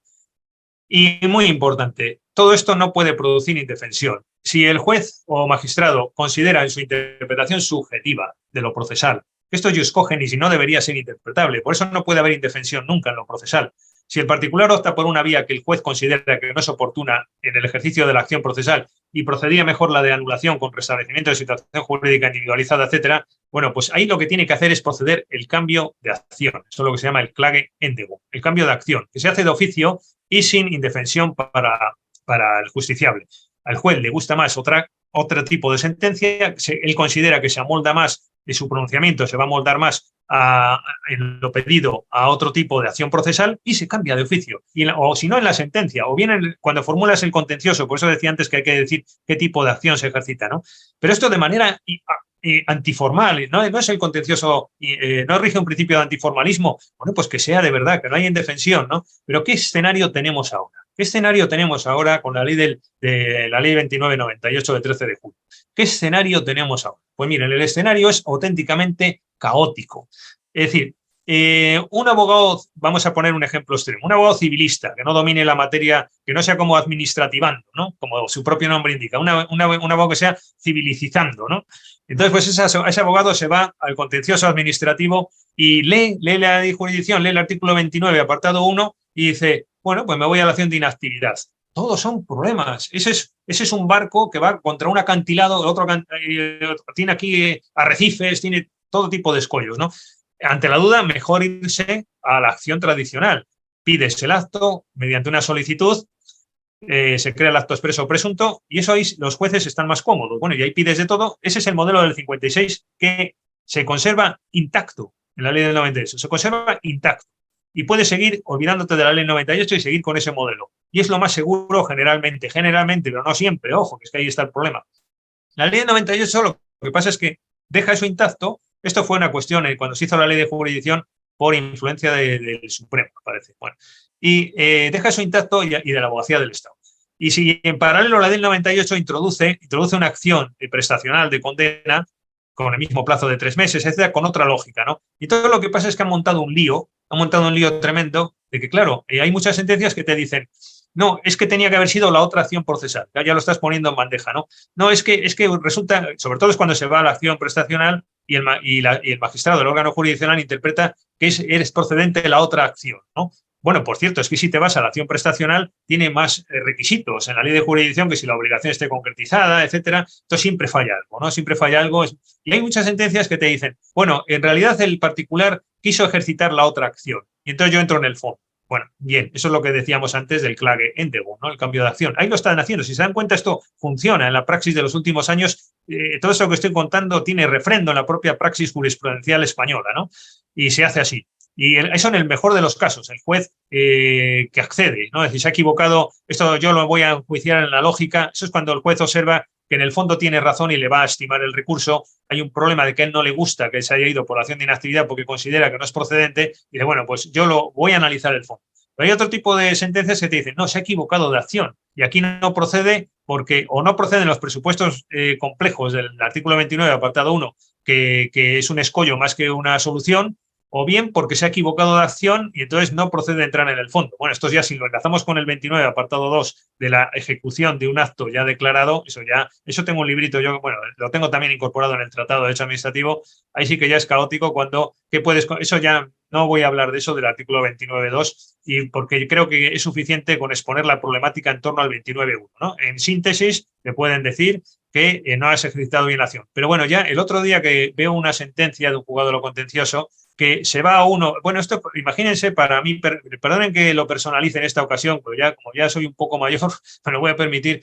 Claro, yo he sido un poco una persona que no voy a decir nada personal, pero sí que he seguido mucho este tema, y entonces sí que me considero que estoy dentro de los que han apostado, ¿no? Por una cierta reforma en esta línea y tal. Es muy frustrante observar cuando incluso colaboras en algún contencioso y tal, dices, bueno, pues me voy al acto presunto creado mediante petición para la anulación porque no crees en la acción prestacional. Es decir, que por cierto, yo les podría contar muchas anécdotas de por qué se llama acción prestacional, etcétera.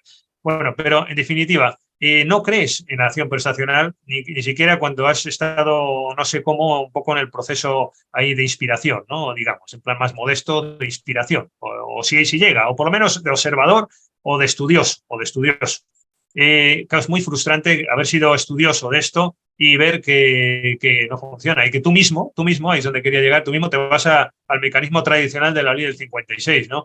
Pero es que resulta que te vas a la ley del 56 y el otro día la sentencia que les quería contar de un juzgado de lo contencioso administrativo y dice, no, hombre, no, por favor. Es que como la acción procesal, usted se ha ido a la acción de anulación de toda la vida, esa de la ley 56 para entendernos, que es para que se anule el acto y después pedir restablecimiento, ¿no? Pero como usted no ha pedido que se declare, sino que ha pedido en la acción procesal que se ordene a la administración a realizar, a acabar unas obras, que las dejó ahí a medio hacer las obras, entonces pues resulta que lo que se está pidiendo es que se terminen de hacer las obras que además ya están pagadas. Y resulta que, bueno, dice, no, es que la acción tenía que haber sido la otra. Esto ya, claro, te quedas con una cara, como decía un amigo mío, una cara de plástico, que no sé si se me ha quedado un poco así, la cara, pero claro, es decir, que, primero, la frustración que te origina cuando tienes que irte a la pretensión de anulación porque la de inactividad no se entiende. Y dice, bueno, me voy a lo más seguro. Y resulta que el otro tampoco es seguro, porque te dicen que era la otra. ¿Por qué? Porque el ayuntamiento, como dijo que era la otra, pues entonces, bueno, pues la sentencia dice que era la otra, pretensión, la adecuada, ¿no? Situaciones de indefensión, cambio usted de acción. Esto de realizar el pronunciamiento judicial que se adecue al tipo de pretensión sí es importante. Refuerzas la congruencia, es coherente y le das un poder al ciudadano, ¿por qué no también en términos teóricos, de accionar? de introducir la relación jurídica, de ser el que tome el protagonismo en el contencioso, creando la relación jurídica, que la administración responde o no responde, pero yo tengo el derecho a que se me conceda una prestación, yo tengo un derecho a un acto, yo tengo el derecho a una declaración de ese tipo. Yo soy el que inicio, no voy ahí a recurrir por anulación una respuesta de la administración. Eso déjelo usted, que ya está bien, para el 70% del contencioso es así. Pues ya tiene la administración bastante campo ahí, ¿no? De la anulación, cuando dicta un acto de gravamen, la expulsión de un extranjero, un acto de derribo, una multa, una sanción. Ya tiene mucho campo ese contencioso anulatorio. ¿Qué problema hay en otorgar al particular también una parcela del inicio del contencioso y que él, mediante la relación jurídica, que es una institución, por cierto, muy adecuada en lo doctrinal, a todo esto que estamos hablando, la relación jurídica, algo procedente del derecho común, meter esto en el mundo administrativo, ¿por qué no? Dar esa parcela de protagonismo, de acción. Yo tengo un poder como ciudadano de accionar, tengo un poder de obligar, yo tengo un poder a que una sentencia decida de forma completamente coherente con el poder de mi acción procesal. Eso es la acción, el poder obligar a la judicatura a que se dicte una sentencia coherente con mi acción. Ese es hasta derecho romano, vamos, el derecho también germánico, derecho de todo. Y yo creo que eso es lo lógico, es ese poder de una sentencia que se adecue perfectamente al tipo de acción, que ese tipo de acción se adecue al tipo de interés. Preveamos solamente 2 tipos de acciones, no vamos a la complicación de más acciones procesales, como en Costa Rica, que ahí tuve ocasión de intervenir y emitieron cantidad de acciones por ser más progresistas. No, clarificación, no vayamos al sistema alemán, que es demasiado confuso, quizás también por ya ser tan exquisito, ¿no? Pero sí, o si no, nos vamos a la ley del 56, pero lo de ahora no. Lo de ahora no. Y sobre todo esa discrecionalidad judicial, eso es letal. La discrecionalidad judicial hay que cortarla. Es decir, no pueden producirse problemas de indefensión en lo procesal. Estos son normas imperativas. No puede, si a usted no le gusta la acción, la cambia. Y la sentencia, que sea coherente con el tipo de acción, pero al mismo tiempo que no se produzcan indefensiones ni inadmisiones por culpa de todo esto. A lo largo del proceso, en la fase de admisión del recurso contencioso administrativo, a lo largo del proceso o en la sentencia, tú dices, voy a dictar un pronunciamiento coherente de tipo prestacional porque a mí se me ha pedido una prestación mediante una acción prestacional que ha ejercitado el ciudadano porque tiene un derecho en función del artículo tal de la Ley de Jurisdicción Contencioso Administrativo. Bueno, todo esto viene a cuento también, por eso he hecho un inciso aquí, con las medidas cautelares, que sigo esta misma lógica y creo que la reforma, esta me ha apuntado aquí que la número 30, las medidas cautelares, está en este contexto. Es el aspecto más deficiente de la Ley de Jurisdicción Contencioso Administrativa son las medidas cautelares, porque están reflejando el batiburrillo de la concepción objetiva que se mete, no se mete, se introduce algo que suena a otra cosa y al final es un auténtico escenario de inseguridad jurídica, como les voy a contar ahora brevemente, y creo que tiene una solución más o menos fácil, coherente. Sentencia plenamente congruente con el tipo de acción que me obliga a una sentencia determinada. Tipo de acción que se corresponde con el tipo de interés jurídico, que solo hay 2, o de anulación o prestacional. Y la cautelar se corresponde con el tipo de acción que a su vez se corresponde con el tipo de sentencia, o en este caso de auto, porque se resuelven por autos, casacionable o apelable. Vamos a ver, las cautelares, ¿por qué no normalizar los pronunciamientos de cautelares positivas? Después, si no concurren los presupuestos, pues que al final, estadísticamente, el órgano jurisdiccional va a dar las que procedan. ¿Pero qué cuesta argumentar bien? El texto de la argumentación, como dice algún filósofo del derecho, que no tengo lejos, con gran acierto, esto de la argumentación tiene mucha importancia también. Y al final los resultados judiciales y la calidad jurídica y la congruencia procesal se miden en estos términos. Vamos a ver, al final se va a dar la cautelar positiva porque proceda o no proceda. Es decir, vale, no se puede prejuzgar el fondo, ¿no?, del asunto mediante una cautelar positiva. Pero cuando yo tengo una necesidad de protección jurídica, vuelvo a ese concepto, la res sus bedürfnis, ¿no? Cuando tengo ese concepto, bueno, todo esto, por cierto, yo ya me he distanciado mucho del derecho alemán, está muy adaptado y alguna vez sí hay algún vocablo y alguna institución que viene de ahí, pero esto ya es praxis de consolidada de la ley del 98 que origina estas necesidades, ¿no? Pero es verdad que en esto el derecho alemán aporta, el criterio de la necesidad de protección jurídica. Si yo tengo una necesidad de protección jurídica que solo se resuelve mediante esa medida cautelar positiva y que es el único mecanismo de defensa que tengo, y la acción suspensiva con su cautelar suspensiva no me satisface el problema que yo tengo, que es de una tormenta que ha habido y que tengo que hacer una obra en mi casa y necesito hacer la obra o obligar a la administración a que repare el edificio. Bueno, ya no digamos de la cautelarísima, eso se resolvería vía cautelarísima o provisionalísima. Ahí de todo, no está del todo mal el arreglo, ¿no?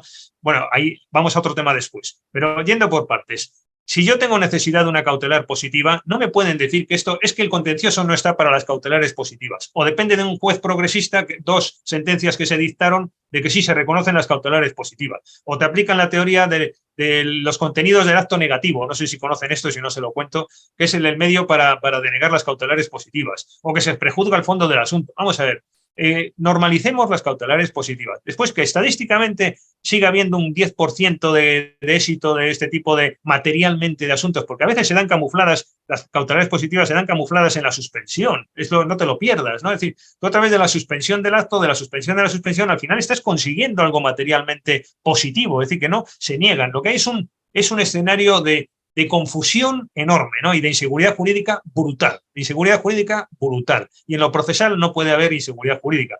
Puede haber inseguridad jurídica en el resultado del fallo. Que me digan que tengo razón o no lo tengo. Pero en lo procesal esto tiene que estar todo muy claro. Sin inseguridad jurídica, sin indefensiones. Si yo pido una cautelar positiva y es el único mecanismo que tengo para defenderme, ¿por qué no? ¿Por qué no? La jurisdicción tiene que tener todas las herramientas para hacer justicia. Otra cosa es que proceda o no proceda, o que sea más excepcional. La cautelar positiva, vale, bien, pues está prejuzgando el fondo del asunto, usted se puede esperar, o usted no sé qué. Pero, hombre, ¿por qué cerrar la vía a Pinitio a una cautelar positiva? Normalícelo, que haya dos tipos de medidas, dice el legislador español, siguiendo la lógica del 56. No, es un sistema de números apertus, aquí vale todo. Nosotros, como somos tal, pues bueno, aquí esto, usted pide de todo, estamos muy avanzados, pues como usted pedir de todo, si pide de todo y no dan de nada, ¿no? ¿Por qué? Porque al final es mejor no tan antiformalismo y tampoco el formalismo, ¿no? Lo mejor es la lógica de derecho a prestación, acción prestacional, medida cautelar positiva, sentencia prestacional y ejecución de sentencia coherente con lo positivo. Y ya está. Anulación, tal. Y después la casuística, esto me recuerda a los criterios funcionales, ¿no? Cuando empezaron a operar los criterios funcionales, a cierta doctrina, pues, hombre, pues es que esto, ¿quién va a decir aquí cuándo funciona es administrativa o cuándo es mercantil? Hoy día se ha consolidado. Me acuerdo que al poco año de empezar a funcionar esto, el INAP, el Instituto Nacional de Administración de Andalucía, el Instituto Nacional de Administración Pública de Andalucía, publicó ya un listado, unos anexos de cuándo era funcionalmente administrativo y cuándo no. Ahí se genera una casuística, una praxis. Pues cuándo es acción prestacional y cuándo no. Pues pedir una licencia, pues eso es una acción prestacional. Bueno, pues ya está, no hay ningún misterio. Se canaliza, se dicta una sentencia de ese tipo y la cautelar pues era positiva. Oiga, yo quiero la licencia ya. Bueno, pues mire, lo siento, pero en un caso de una licencia, pues no le voy a dar la cautelar positiva porque eso lo voy a tener que enjuiciar, ¿no? Pero oiga, mire, resulta que es que yo tengo enfrente un vehículo que no me deja entrar en mi casa y yo no me puedo estar esperando y usted tiene que retirar el vehículo y eso es una cautelar positiva. ¿Y qué pasa? ¿Que no procede una cautelar positiva?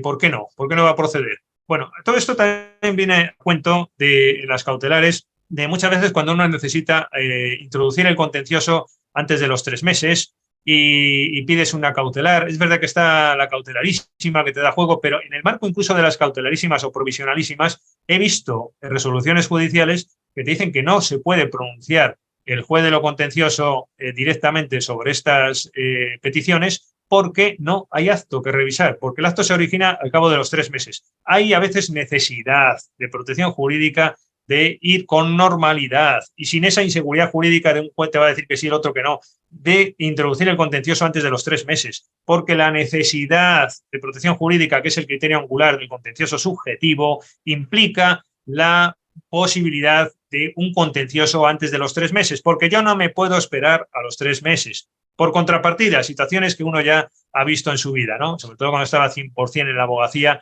me acuerdo de un contencioso en Murcia, de un codemandado que no podía esperarse al plazo, fíjense qué asunto más curioso, de los 2 meses del recurso contencioso administrativo para que con toda la parafernalia el recurrente solicitara la cautelar suspensiva o no la solicitara. Había necesidad de ejecutar el acto, porque el codemandado tenía esa necesidad jurídica, bueno, un codemandado potencial, porque no estaba personado, y sabía que había un recurrente que había perdido, que había un acto que ejecutar, se dirige a la administración dice, oye, claro, yo hasta que no el juez no se pronuncie de la cautelar, que van a pasar 2 meses, era un problema de aguas, que se necesitaba el agua, ¿no?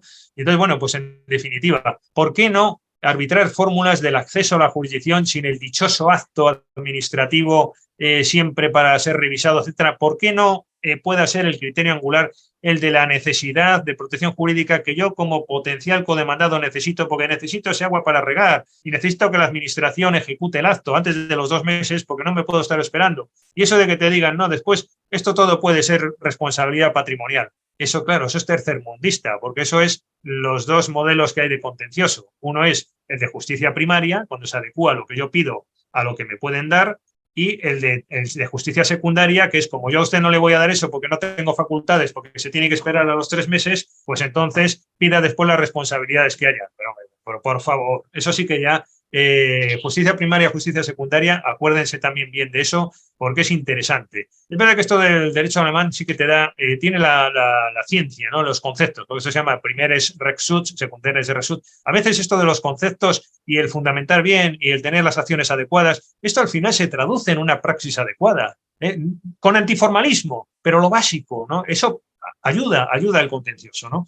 Bueno, sigamos. El procedimiento de derechos fundamentales, yo personalmente lo suprimiría. El de no aporta nada, es un lío. Todo lo que puedes decir ahí lo puedes decir en el contencioso de legalidad ordinaria. La ejecución de sentencias, el artículo 110, lo suprimiría también. No hace más que crear complicación. Tiene unos presupuestos complejísimos para cuando uno puede plantear un asunto incidentalmente de materia tributaria o de funcionarios. Además, la ley está prevista para que sea un escollo tras otro. Afortunadamente, la judicatura que tenemos en esta materia siempre ha sido muy sensible y muy favorable a los incidentes de ejecución, donde se inician segundos pleitos y tercer pleitos, ¿no? Los incidentes de ejecución son claves para la defensa porque no se sabe muy bien qué dice la sentencia y por dónde hay que tirar para ejecutarla.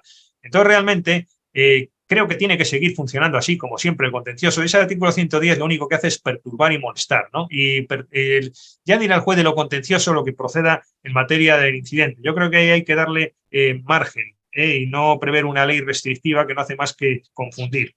La necesidad de protección jurídica ya lo he dicho como criterio orientador, y aquí tengo apuntado otro tema que es el de los plazos, el día de gracia. Creo que había que aclararlo. Ha habido alguna resolución ahora de algún TSJ que dice que no vale el día de gracia, tal. Bueno, y llegamos a la última propuesta. Me he extendido media hora más. Bueno, la última propuesta dentro de las concretas, ¿no? Dentro de las 34, es en la materia de costas procesales. Este es otro episodio, ya creo que ya he dicho demasiados adjetivos, quizás no voy a decir más, pero es el peor de todos los temas de lo contencioso, es este, ¿no? El de las costas. Es el más, bueno, al final estoy diciendo adjetivos, es el más deficiente, vamos a decirlo en plan tranquilo, de las costas. Sobre todo hay una cuestión que es de inconstitucionalidad rotunda y manifiesta, que es el trato que se está otorgando a los justiciables en materia de sanciones y sobre todo de responsabilidad patrimonial. Porque haya una interpretación de que el plazo de prescripción, mire, el daño no era continuado y entonces el daño era un daño de Estado y además fue en ese momento, resulta que usted fue al médico después, pero es que la lesión estaba ya, era una lesión ya, hay una terminología para todo esto, ¿no? Una lesión estabilizada o no, y entonces eran revisiones médicas. Entonces, por eso se interpreta. El caso es que a usted sí le han causado un daño médico, le han desgraciado la boca o los ojos, o etcétera, y tiene un problema terrible, ¿verdad? Bueno, pues resulta que lo que está claro es que te han causado el daño. Bueno, por un problema de interpretación judicial, ¿no? Pues resulta, igual que lo de las demoliciones. No, mire, es que yo como juez entiendo que cuando se produce la legalización, llega otro y te dice, no, es que es cuando se produce la sentencia que anula la licencia. Y eso, estamos hablando de 1 millón de euros, de 100.000 euros, de lo que sea, ¿no? De todo tu patrimonio, todo tu patrimonio en tu vida, que has comprado una casa en donde sea y te quedas sin ella y sin indemnización al final porque se equivocó el ayuntamiento de dar la licencia y tampoco te la pagan porque resulta, el criterio famoso ahora de la antijuridicidad, ¿no? Es que, no era del todo irrazonable que se diera la licencia, era razonable y, ¿qué vamos a hacer si hubo un perjuicio?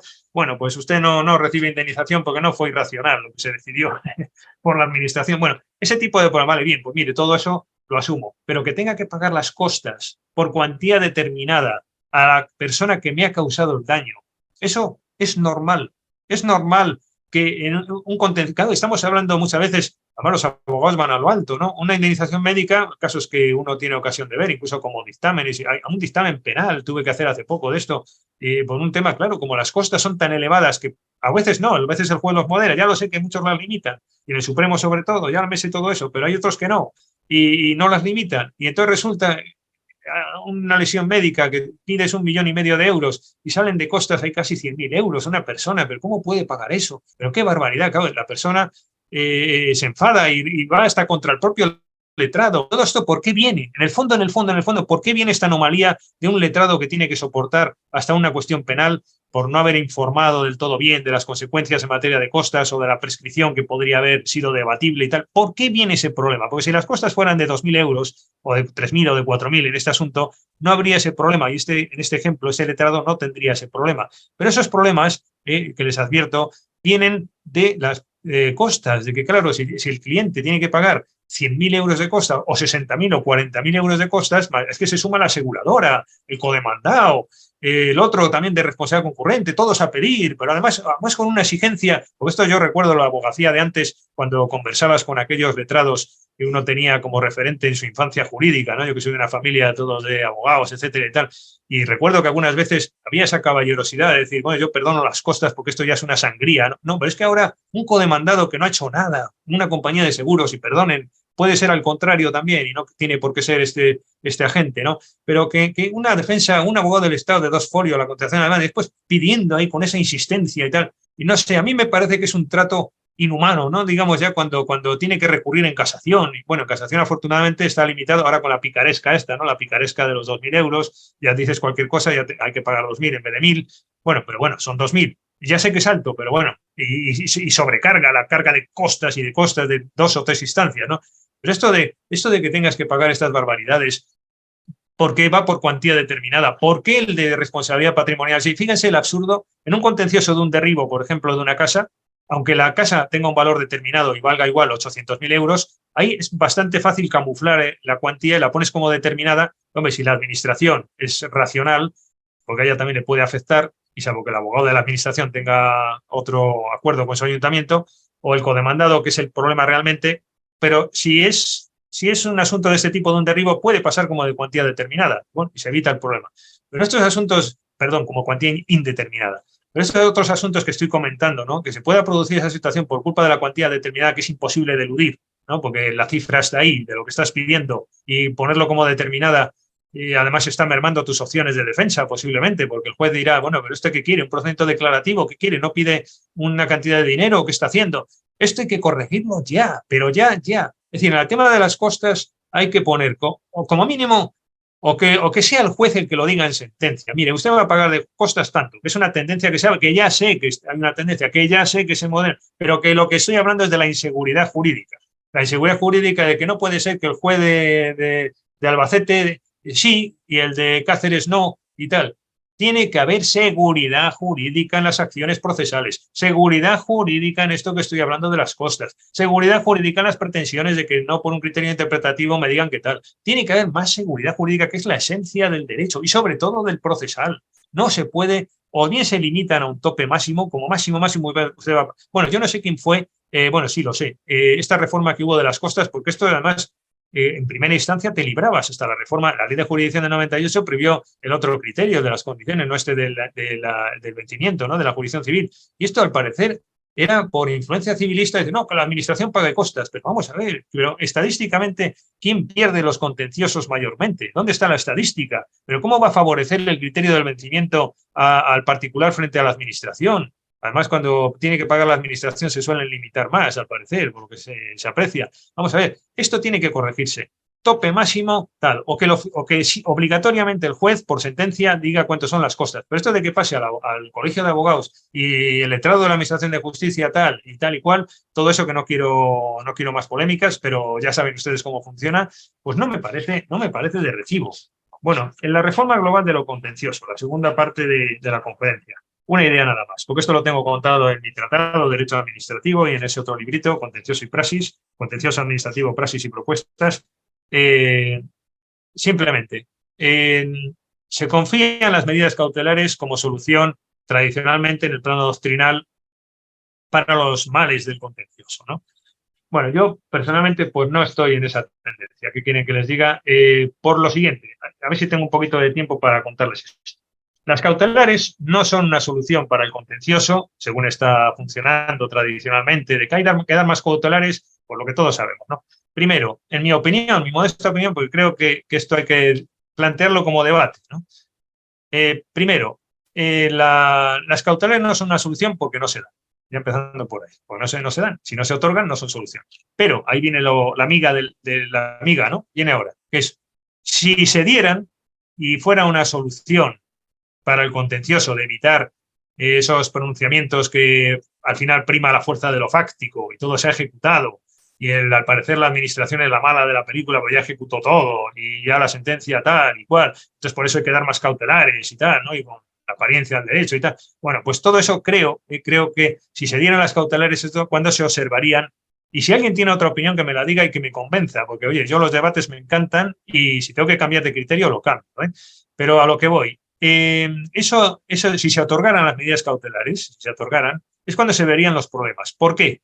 Pues porque entonces el codemandado, que es un constructor, un contratista de obras, etcétera, y la propia administración no se van a quedar calladas de tener paralizada una obra o la casa que se está construyendo durante 7 o 8 meses, teniendo que pagar a los obreros, teniendo que pagar hipotecas, préstamos, etcétera. No se te va a quedar callada. Vamos a ver, o no tiene derecho la administración o el codemandado, que es tan particular como el recurrente, que puede ser un funcionario que le han impugnado a la plaza y que si esto funciona de las medidas cautelares, ustedes imagínense, yo ahora me nombran funcionario, consigo una oposición y recurre no sé quién, tal, y me tengo que estar aquí 12, 14, 20 meses para saber si, bueno, eso como mínimo, después yo voy a exigir que me paguen el dinero, ¿no? Me paguen un dinero. Si las cautelares no son solución a estos problemas, entiendo yo, porque si se otorgaran, encima nosotros, si se otorgaran, se verían los problemas de los daños que se tienen que pagar a la otra parte, al codemandado o a la administración, porque no se va a quedar callado esa persona de los daños que le ha causado una cautelar. Por eso creo que no es una solución sin perjuicio de otros problemas a mayor abundamiento que tienen las cautelares, etcétera, etcétera. Pero como mínimo, este caso, ¿no? Después habría que examinarlo con más detalle, que no tengo tiempo aquí. Yo creo que la solución a este tipo de problemas que comparto plenamente, que el tiempo que transcurre durante el proceso puede llegar a situaciones consolidadas, a sentencias que después no sirvan para nada, todas esas críticas que todos hacemos, ¿no? Y tal y cual. Creo que la manera posiblemente de corregir eso sería con un contencioso ágil donde prime el valor rapidez. El valor rapidez, porque al final si va a ser A o va a ser B, lo más importante, bueno, ya sé que el A tiene que ser correcto o el B correcto, porque si me van a decir una cosa aberrante, eso sí que está muy mal, pero yo no sé hasta qué punto, porque el proceso dure 15 meses en vez de 3, ser A o ser B se va a ver de una manera más clara. Yo no sé en esa balanza si realmente, si vamos a un contencioso de mayor rapidez que fuera, por cierto, no he hablado de los abreviados, se me ha olvidado algún punto, pero bueno, si vamos a un contencioso rápido, eso de la rapidez tiene un valor importantísimo, porque entonces sí, tú introduces el contencioso, cautelar automática y sentencia en 3 meses, ¿no? Algo parecido al modelo bueno, una mezcla entre el procedimiento de derechos fundamentales y sobre todo el que está operando en los tribunales administrativos centrales de recursos contractuales. Pues algo parecido a eso, ¿no? Entonces, bueno, pues entonces sí, cautelar automático, ¿por qué? Porque claro, en 2 meses o 3 no puede, el contrario no me va a poder reclamar perjuicios, porque son perjuicios que usted tiene que asumir en el marco del proceso, ¿no?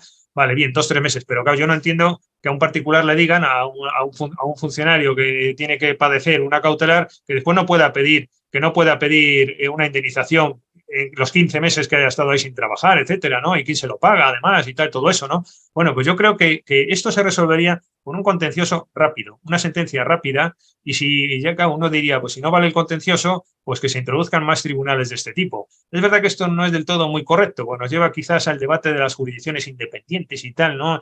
Pero sopesando cosas, quizás en último término sería mejor dentro de los problemas el tener un modelo de este tipo, sobre todo en urbanismo lo veo claro, no solo en contrato público. Fíjense los tribunales de este tipo, es verdad que cuesta dinero tenerlos en todo el territorio nacional, etcétera, nos llevaría a hablar también de eso, pero bueno, en definitiva, está evitando mucho contencioso, ¿no? Y el contencioso, pues, que funcionara de esta manera, y si no, que fuera mediante instancias de este tipo, pero mejor que fuera el contencioso, ¿eh? Como en Francia, por ejemplo, que hubo que introducir la lógica de la justicia apremiante y de la celeridad, que es fundamental, y bueno, se reformó el contencioso. No hicieron el modelo de los tribunales administrativos de recursos contractuales. ¿Por qué no el contencioso? Pero bueno, si el contencioso es incompatible con la rapidez, pues quizás habría que pensar en generalizar a más ámbitos, en urbanismo lo veo claro, más allá de los contratos públicos y quizás también a funcionarios y a más ámbitos, que hubiera una primera instancia de este tipo para que ya el contencioso se realice sobre la base de un pronunciamiento previo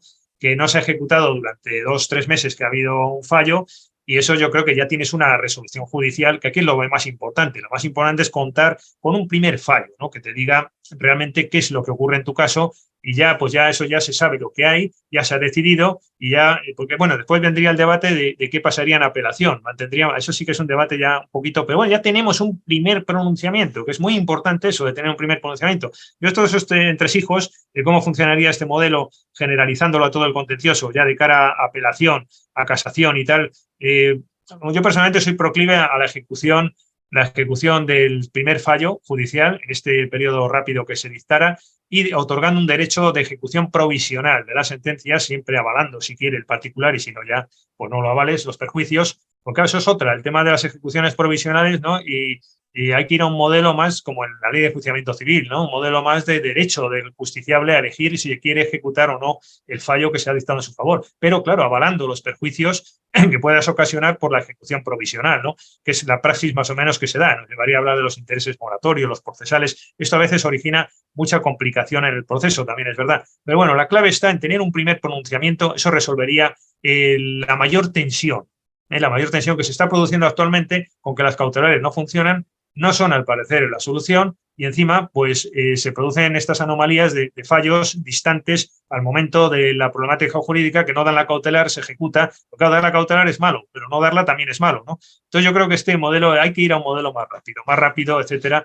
Y por cierto, había dicho que iba a hablar de los abreviados. Creo que el procedimiento abreviado, porque es que alguno podría pensar, decir, bueno, esto que está proponiendo aquí González Varas, pues igual podría ser un abreviado. Bueno, un abreviado de 3 meses, tampoco digo que no, pero me da igual. Pero yo creo que mejor sería, vista la praxis que ha tenido el contencioso desde la ley 98, que se introdujo in extremis, el artículo 78, ¿no?, de los procedimientos abreviados. Creo que mejor sería prescindir de él, prescindir del procedimiento abreviado. Entre otras cosas, no observo cuál es el criterio para dilucidar qué asuntos tienen necesidad de una oralidad y concentración procesal y qué asuntos no tienen necesidad de eso. Es decir, en el procedimiento abreviado se está partiendo de que asuntos hasta 30.000 euros necesitan oralidad y concentración procesal. Pero vamos a ver, realmente esos asuntos, porque sí necesitan concentración, oralidad y que el juez esté presente, y no un derribo de un hotel en la playa de 8 millones de euros. ¿Por qué ese justiciable tiene menos garantías de concentración de oralidad que el de la multa de 100 euros? ¿No? Esto se ha ido matizando, ya saben, ¿no? El otro sí de la demanda, que bueno, propones que vaya directamente a sentencia, si no se opone el letrado de la administración, bueno, pues que se vaya directamente a sentencia, etcétera, pero son parches, ¿no? Parches en el abreviado. Creo que o se aclara la ley, ¿no?, en el sentido de qué asuntos por su esencia merecen oralidad y concentración, y entonces sí, ya hay un criterio, se ha debatido por la doctrina, los operadores, qué asuntos son susceptibles de mejorar su enjuiciamiento por este sistema del abreviado, o si no, no se observa por qué estos van al abreviado y otros no. Entonces yo creo que ante esa incógnita, que va a ser muy difícil de superar porque no se va a entender qué casos sí, qué casos no, o bien otorgamos el poder al juez de que él, si le hace falta para esclarecer los hechos, pueda de oficio, ¿no?, establecer una vista, pero sobre la base de generalizar el ordinario. Yo creo que el abreviado sobra, ¿eh? Es decir, en definitiva, generalizamos el ordinario y a salvo que haya una explicación convincente, habría que generalizar el ordinario y quitar los abreviados, ¿no? Bueno, pues algo se habrá quedado en el tintero, indudablemente, pero creo que mayormente está todo expuesto. Y, por supuesto, bueno, me he pasado 1 hora, nada menos, de tiempo, 1 hora, nada menos, pero yo creo que la ocasión lo merecía. Hay que volcarse siempre con quien confía en uno, y siempre uno se debe a la confianza, que es el lema de todo abogado, ya que estamos en este contexto, y por qué no aplicarlo a los profesores. Y entonces, pues me someto al rigor de las preguntas, y quedo a su disposición, por supuesto, en cualquier momento que pudiera servir de algo. Muchísimas gracias por su atención y perdonen por la hora que he estado de más. Muchas gracias, Santiago, por toda la transmisión de su conocimiento y por toda la pasión que demuestra por esta norma, que nos ha quedado claro que una reforma sí que necesita, aunque sea pequeña reforma, una reforma bastante profunda necesita. Y vamos, si le parece, a ver las preguntas que tenemos. Como habíamos dicho al inicio, las vamos a formular por orden de llegada. La primera nos llega a través de YouTube, porque saben que se está emitiendo también en YouTube. Elena Pérez pregunta, siendo usted el impulsor en su día de la reforma de la ley de jurisdicción en materia de vías de hecho, parece irremediable preguntarle por las vías de hecho y la jurisdicción contencioso-administrativa. Qué bueno. Bueno, pues muchas gracias por ese reconocimiento implícito. Y bueno, es verdad que sí, la propuesta, el librito aquel, ¿no?, de la vía de hecho, en lo procesal, porque hubo otras aportaciones muy valiosas, por supuesto más que la mía, pero era más quizás en lo material, ¿no? Pero lo que es el diseño de este modelo de que funcione un contencioso adecuado a las vías de hecho, es verdad que, bueno, sí que estuve ahí en esa cuestión de propuestas que al menos lo que tenemos hoy día en la ley, ¿no? Está reflejado. Esto es un tema muy bonito, muy bonito. Ese sí que sería para una sola conferencia, pero sería para los amantes de lo teórico, sobre todo, ¿no? El tema de las vías de hecho, lo que simboliza, el control que se realizó en el siglo XIX, vía prejudicial civil, cuando se entendía que el contencioso era deficiente y por eso tenía que estar abierta, eso todavía está en la ley fundamental de Bonn. La justicia civil como tutelante, porque ahora estamos muy acostumbrados a pensar en la constitucional, ¿no? Todo Iberoamérica y tal, la constitucional, el recurso de amparo extensivo, tal. Sin embargo, lo tradicional en nuestro mundo ha sido la jurisdicción civil, ¿no? Que pudiera estar como declararse abierta ante la posible deficiencia en lo sagrado, ¿no?, que es la libertad de las personas y la propiedad, ¿no? Cuando hay un atropello de un acto sin procedimiento, carente de cobertura, entonces se abre la jurisdicción civil, incluso otorga indemnizaciones si hace falta, controla prejudicialmente. Esto en toda Europa se dio, ¿no? En Francia es el estado de la vía de hecho, la voie de fait, en Alemania, ¿no? Esto se llamaba, bueno, no lo quiero decir en alemán porque parece un poco pedante, pero en definitiva, en las vías de hecho, pues creo que hay que apostar por la regulación actual. Creo que hay que apostar. Simboliza, a mi juicio, en lo doctrinal, simboliza el punto culminante del contencioso que consigue erigirse como una constitución, al menos teóricamente, al pie de todas las demás, sin esa tutela de la posibilidad de que el contencioso no funcione, como ocurría, de hecho, en las cautelares contra una vía de hecho, ¿no? Porque claro, tú ibas en la ley de 56 en materia cautelar, que es lo que te quedaba contra una vía de hecho, y o bien era rudimentario, o estas cosas que he contado antes de los 3 meses o no, o me lo van a dar, o es realmente de suspensión lo que a mí me hace falta en una vía de hecho, es una suspensión realmente. Es que claro, es que dice la gente, no, la ley del 56 es una maravilla y tal. Ya, pero vamos a ver, por praxis dirá usted, ¿no? Pero yo lo que veo en la ley es suspensión del acto y lo que veo es acción de anulación y poco más, ¿no? Entonces, bueno, ¿por qué tengo que estar confiando en que después va a haber una justicia? ¿Por qué no tiene que estar en la ley con normalidad previsto que haya un mecanismo adecuado para una vía de hecho, que haya un mecanismo adecuado para mi pretensión prestacional? ¿Por qué no ¿Por qué tengo que confiar en una ley que me hable solo de anulaciones y después va a resolver todos los problemas infinitos del mundo? Esto creo que es interesante decirlo así, ¿no? ¿Por qué no hacer las cosas bien? Entonces, en las vías de hecho, pues creo que está bien. Creo que lo que se ha hecho por la ley del 98, pues es superar todas esas cuestiones de no tener instrumentos, de que a través de una suspensión yo pido la paralización de una obra por vía de hecho, o una obra que haya que hacer, o una intervención, o un derribo, o un cierre de un establecimiento. Eso no es realmente suspensión, ¿no? Yo creo que a través de las cautelares bien reguladas en materia de vías de hecho se supera la necesidad de los interdictos. Y esto nos vuelve a llevar a la necesidad de protección jurídica. Es decir, no hay necesidad de protección jurídica para un interdicto cuando usted tiene mecanismos adecuados en la jurisdicción contenciosa administrativa. Y en tanto en cuanto, Solange, ¿no?, en tanto en cuanto se produzca una situación de déficit en la justicia administrativa, estaría siempre abierta la posibilidad del interdicto. Es decir, yo el interdicto no lo considero absolutamente derogado, lo considero casi absolutamente derogado. Es decir, yo creo que sí está derogado, ¿no? De hecho, hubo un debate cuando salió esta reforma de algunos jueces, hubo alguno magistral allí en Zamora, otro en Cáceres, que resolvieron esto diciendo que inadmitían los interdictos porque vaya usted al contencioso y plantea ahí cautelares. Yo creo que fue muy acertado ese impulso al contencioso y creo que esa es la vía de solución, ¿no? Nos hemos emancipado, por decirlo así, de esa tutela civil que ha quedado en un plano teórico, decimonónico, de eso. Si hubiera alguna vulneración de ese tipo, pues quedaría abierta, pero en un plano teórico, ¿no? Entonces yo creo que apuesto por este modelo, sin perjuicio de que, como algún autor ha dicho, bueno, pues hay que examinar si esos plazos que hay de impugnación, etcétera. Pero bueno, también es verdad que se puede ir a una vía de hecho siempre y cuando se estén produciendo sus efectos. Es mejorable. La regulación en materia procedimental es mejorable. Yo creo que hay que hacerla más sencilla. No está del todo muy claro la ausencia de prescripción en vía de hecho que se está diciendo por los tribunales, si eso después se acompasa en lo procesal o no se acompasa. Es verdad que hay cosas mejorables, pero como esencia de haber llevado esto al contencioso y haber conseguido todo eso, me parece que es la vía adecuada. La vía adecuada está en profundizar en la ley del 98 y mejorar. Uh-huh. Muchas gracias y muchas gracias a Elena Pérez por formular esta pregunta. Vamos con la que realiza Trini Capdevila, que dice: entiendo que no se pueden impugnar indirectamente los planes de ordenación o las ordenanzas fiscales a partir de los actos de aplicación. Nos encontramos a menudo con anulaciones de ordenanzas fiscales por falta de estudio económico alegado en impugnación de liquidaciones. Hombre, evidentemente sí se puede siempre que haya acto de aplicación. Yo hasta donde he podido ver, más por praxis ya que por teoría, bueno, también por teoría. Si hay acto de aplicación, ahí no hay problemas. Yo lo que he contado sobre todo es cuando no hay acto de aplicación. Cuando no hay acto de aplicación, pero tú tienes una necesidad de protección jurídica de defenderte clarísima, el caso ese que les ponía, hay un reglamento, un plan de urbanismo del año 80 y que establece una determinada modificación.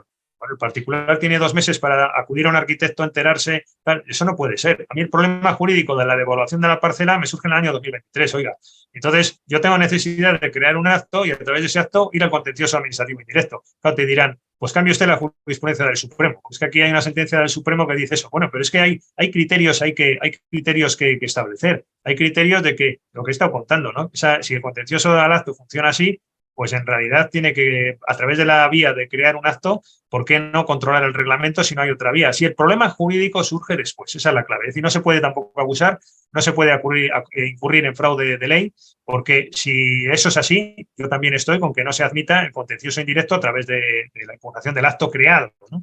Pero si no es así y el problema jurídico surge después, creo que no hay razón, y eso en los tribunales, los TSJ, esa sentencia del Supremo, por cierto, que hay, no impide esto, examinar si el problema jurídico es posterior. Y hay que entrar en el fondo. No se puede uno quitar el asunto así, sin más ni más, y dejar un particular que tiene una finca de 3 millones de euros y que el gravamen que le han impuesto son 3,5 millones al final si la quiere vender y que pierda dinero por vender una finca.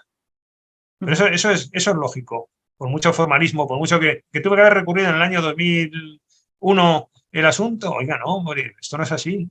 Hay un problema jurídico que surge ahora. Yo voy a vender la finca y me entero de todo esto y no soy un particular. Entonces, en el caso que se me ha planteado, yo creo que ahí, en realidad, si hay actos de aplicación, ahí no hay problema. Ahí, afortunadamente, yo lo que he podido ver es que el contencioso indirecto funciona bien. En este otro, cuando no hay acto, hay una sentencia del TSJ de La Rioja, que la tengo yo en mi tratado, que es la que uno suele invocar y tal, y hay algún pronunciamiento más favorable.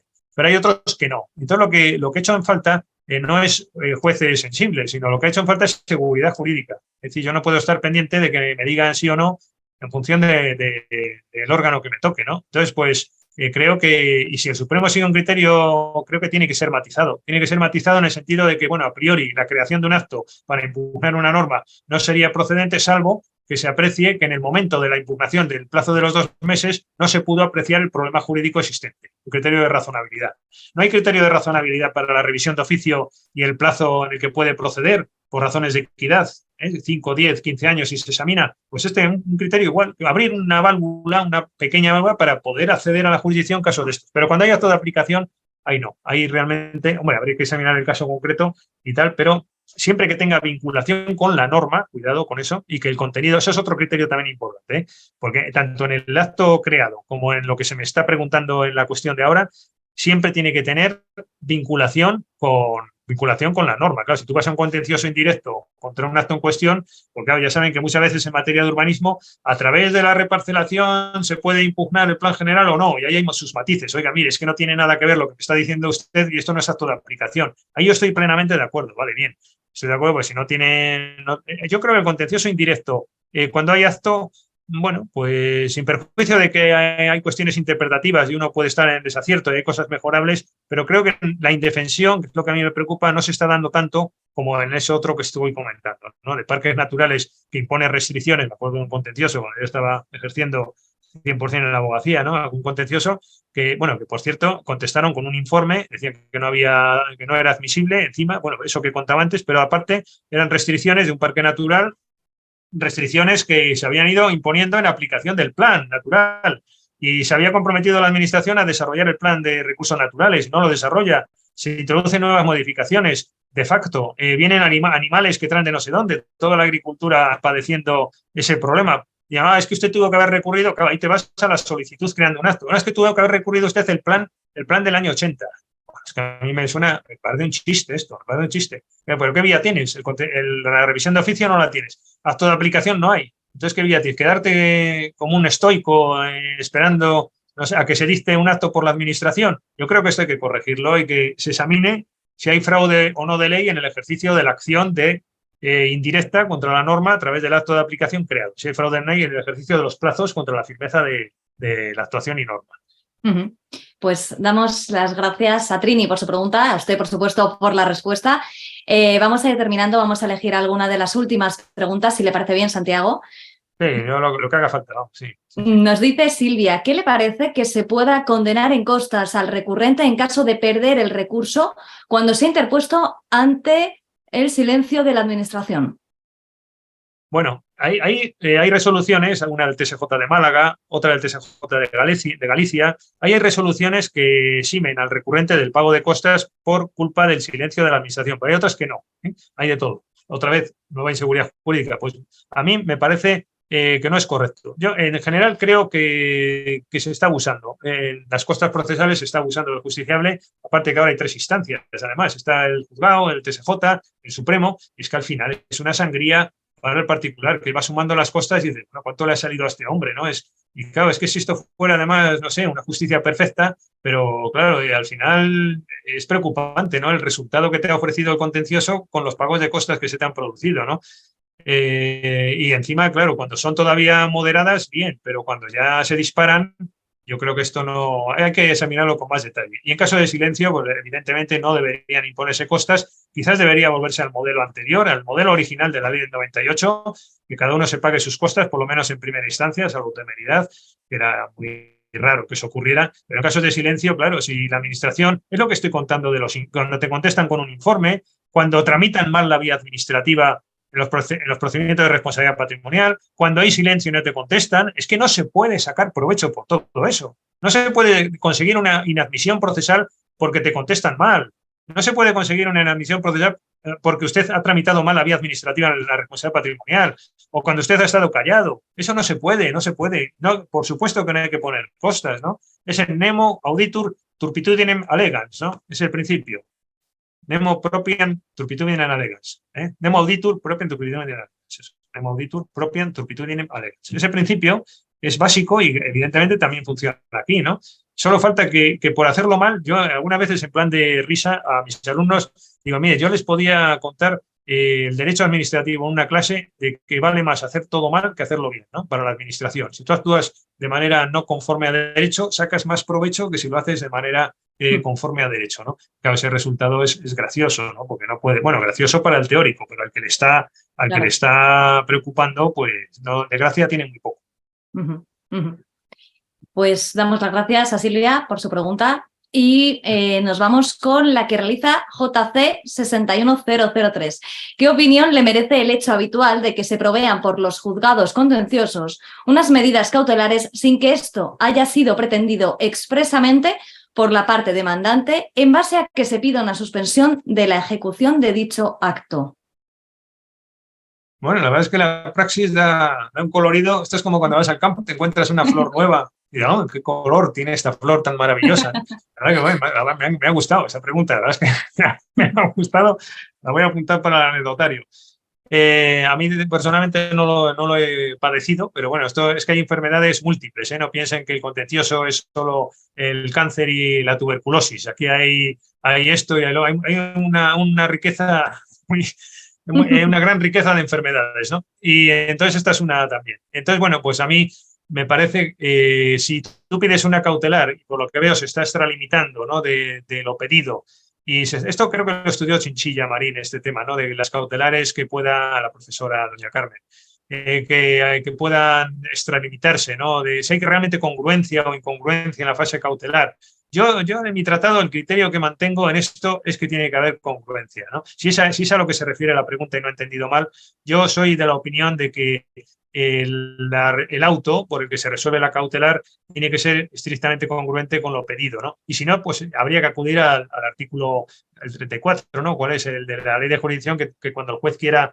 Esto en alemán se llamaba el Aufklärungspflicht, ¿no? Cuando el juez quiere aclarar o ilustrar sobre algo, no en el proceso, pero da audiencia a las partes y lo introduce, ¿no? Yo creo que por ahí quizás iría, sin perjuicio del caso concreto, que sería examinable, ¿no? Y gracias por la pregunta. Pasamos entonces a la que realiza Ángel Pérez. Como consecuencia de las diversas huelgas en el Poder Judicial que se arrastran hace muchos meses en algunos TSJ como Madrid, casos que se resolvían en año y medio ya están por encima de 2 años y medio sin resolverse. ¿Cree usted que esta situación abre un nuevo escenario de indemnización a los afectados por retraso en la Administración de Justicia? Bueno, pues hombre, estos procedimientos de responsabilidad del Poder Judicial son curiosos, muy restrictivos también. No sé si ahí habría, claro, el juez te diría, en función del caso concreto, como esto de la pandemia, ¿no? Usted dígame el caso concreto y veamos a ver si sí o si no, ¿no? Pero yo creo que es casuístico y que en algún caso concreto, claro, yo es que no me resisto a una negativa plena de entrada, porque vamos a ver, si yo se ha producido una demora, ¿no? Por una circunstancia de estas y se acredita, bueno, aquí la clave como punto de partida, puede ser no ya de entrada, podría ser, pero como mínimo, desde luego hay que examinar si el perjuicio se ha producido y es imputable y hay causalidad con el retraso predecible, ¿no? De la Administración de Justicia por dilaciones indebidas y por todo eso, o es una anomalía, o ahí entra lo de la antijuridicidad que comentaba antes, ¿no? De no fue, ocurrió lo que ocurrió y en una situación que usted tiene que asumir y no sé cómo se resolvería esto en algún caso en el que fuera especialmente llamativa la causalidad de un perjuicio más allá de lo normal y que fuera acreditable. No es circunstancias normales, pero que sí como consecuencia de una mayor una temporalidad del caso, pues que pudiera producirse un daño concreto, efectivo, evaluable, con causalidad, imputable al retraso, con la previsión de que si se hubiera resuelto antes no se hubiera producido el caso, eso sería, ¿no? Sobre todo el asunto, algún caso podría darse, pero así como en términos generales lo veo complicado masificar esa vía, pero no sé, habría que explorarlo, la verdad. Muy bien, pues vamos con la última pregunta. Me cabe la duda de si en un procedimiento especial de personal, nos pregunta PEPAS 01, procedimiento abreviado, en que un funcionario se representa a sí mismo, puede presentar la demanda en un registro público como la subdelegación del Gobierno. Yo personalmente, como voy a lo más seguro, eso habría que estudiarlo porque ahí sí que ha habido jurisprudencia recientemente sobre este tema, lo tendría que refrescar, pero yo como soy de los cautos, yo mira, en estas cosas siempre me voy a lo seguro, ¿no? Siempre iría con, no, pues, a lo más seguro, presentarla en el juzgado y para qué vas a ir a la subdelegación de gobierno cuando puedes hacerlo con una vía sin inseguridad, ¿no? A no ser que te lo estudies bien claro y lo compruebes, yo sí que le aconsejo al letrado en cuestión pues que acuda a la vía normal y se deje de riesgos. Hombre, si yo no lo he estudiado a fondo, sé que ha habido alguna jurisprudencia reciente en esta materia, no sé si incidiría en este punto de la presentación en la subdelegación del gobierno, si es posible o no, pero no le veo sentido a eso, sinceramente, en ese tema ya de praxis, el acudir a esa vía teniendo las otras que además son a las que estamos acostumbrados, ¿no? Seguramente haya una explicación ahí que pudiera entenderse mejor esa lógica, pero no sé por qué no se va uno a la vía normal y te dejas de complicaciones, ¿no? Es como cuando hay plazos, ahora que sea un TSJ con el día de gracia, que si sí, que si no, pues bueno, como dice el chiste, ¿no? ¿Por qué el abogado va al último día de plazo? Dice, porque no hay un día más, ¿no? Bueno, pues en definitiva, pues hombre, tampoco abuses del día de gracia si hay un TSJ que te está diciendo que no le convences, que tiene riesgo, vete siempre a lo más seguro, ¿no? Pero bueno, no lo sé. Que habría ahí alguna circunstancia que explicara no ir a la vía de presentación normal. Sí. Pues vamos a dejar aquí las preguntas, quedan algunas en el tintero. Les instamos a que nos las remitan a nuestro email info@administrativando.es y haremos todo lo posible por hacérselas llegar a nuestro ponente para ver si tiene algo de tiempo y responderlas. Muchísimas gracias, Santiago, por, como le decía, por todo el conocimiento, pero especialmente por la pasión con la que habla de esta norma que a veces resulta compleja y que ha hecho usted súper fácil de seguir su exposición y súper interesante. Así que, de nuevo, le damos las gracias desde Administrativando Abogados. Muchas gracias a todos, gracias a todos. Muchas gracias y a ustedes también. Adiós.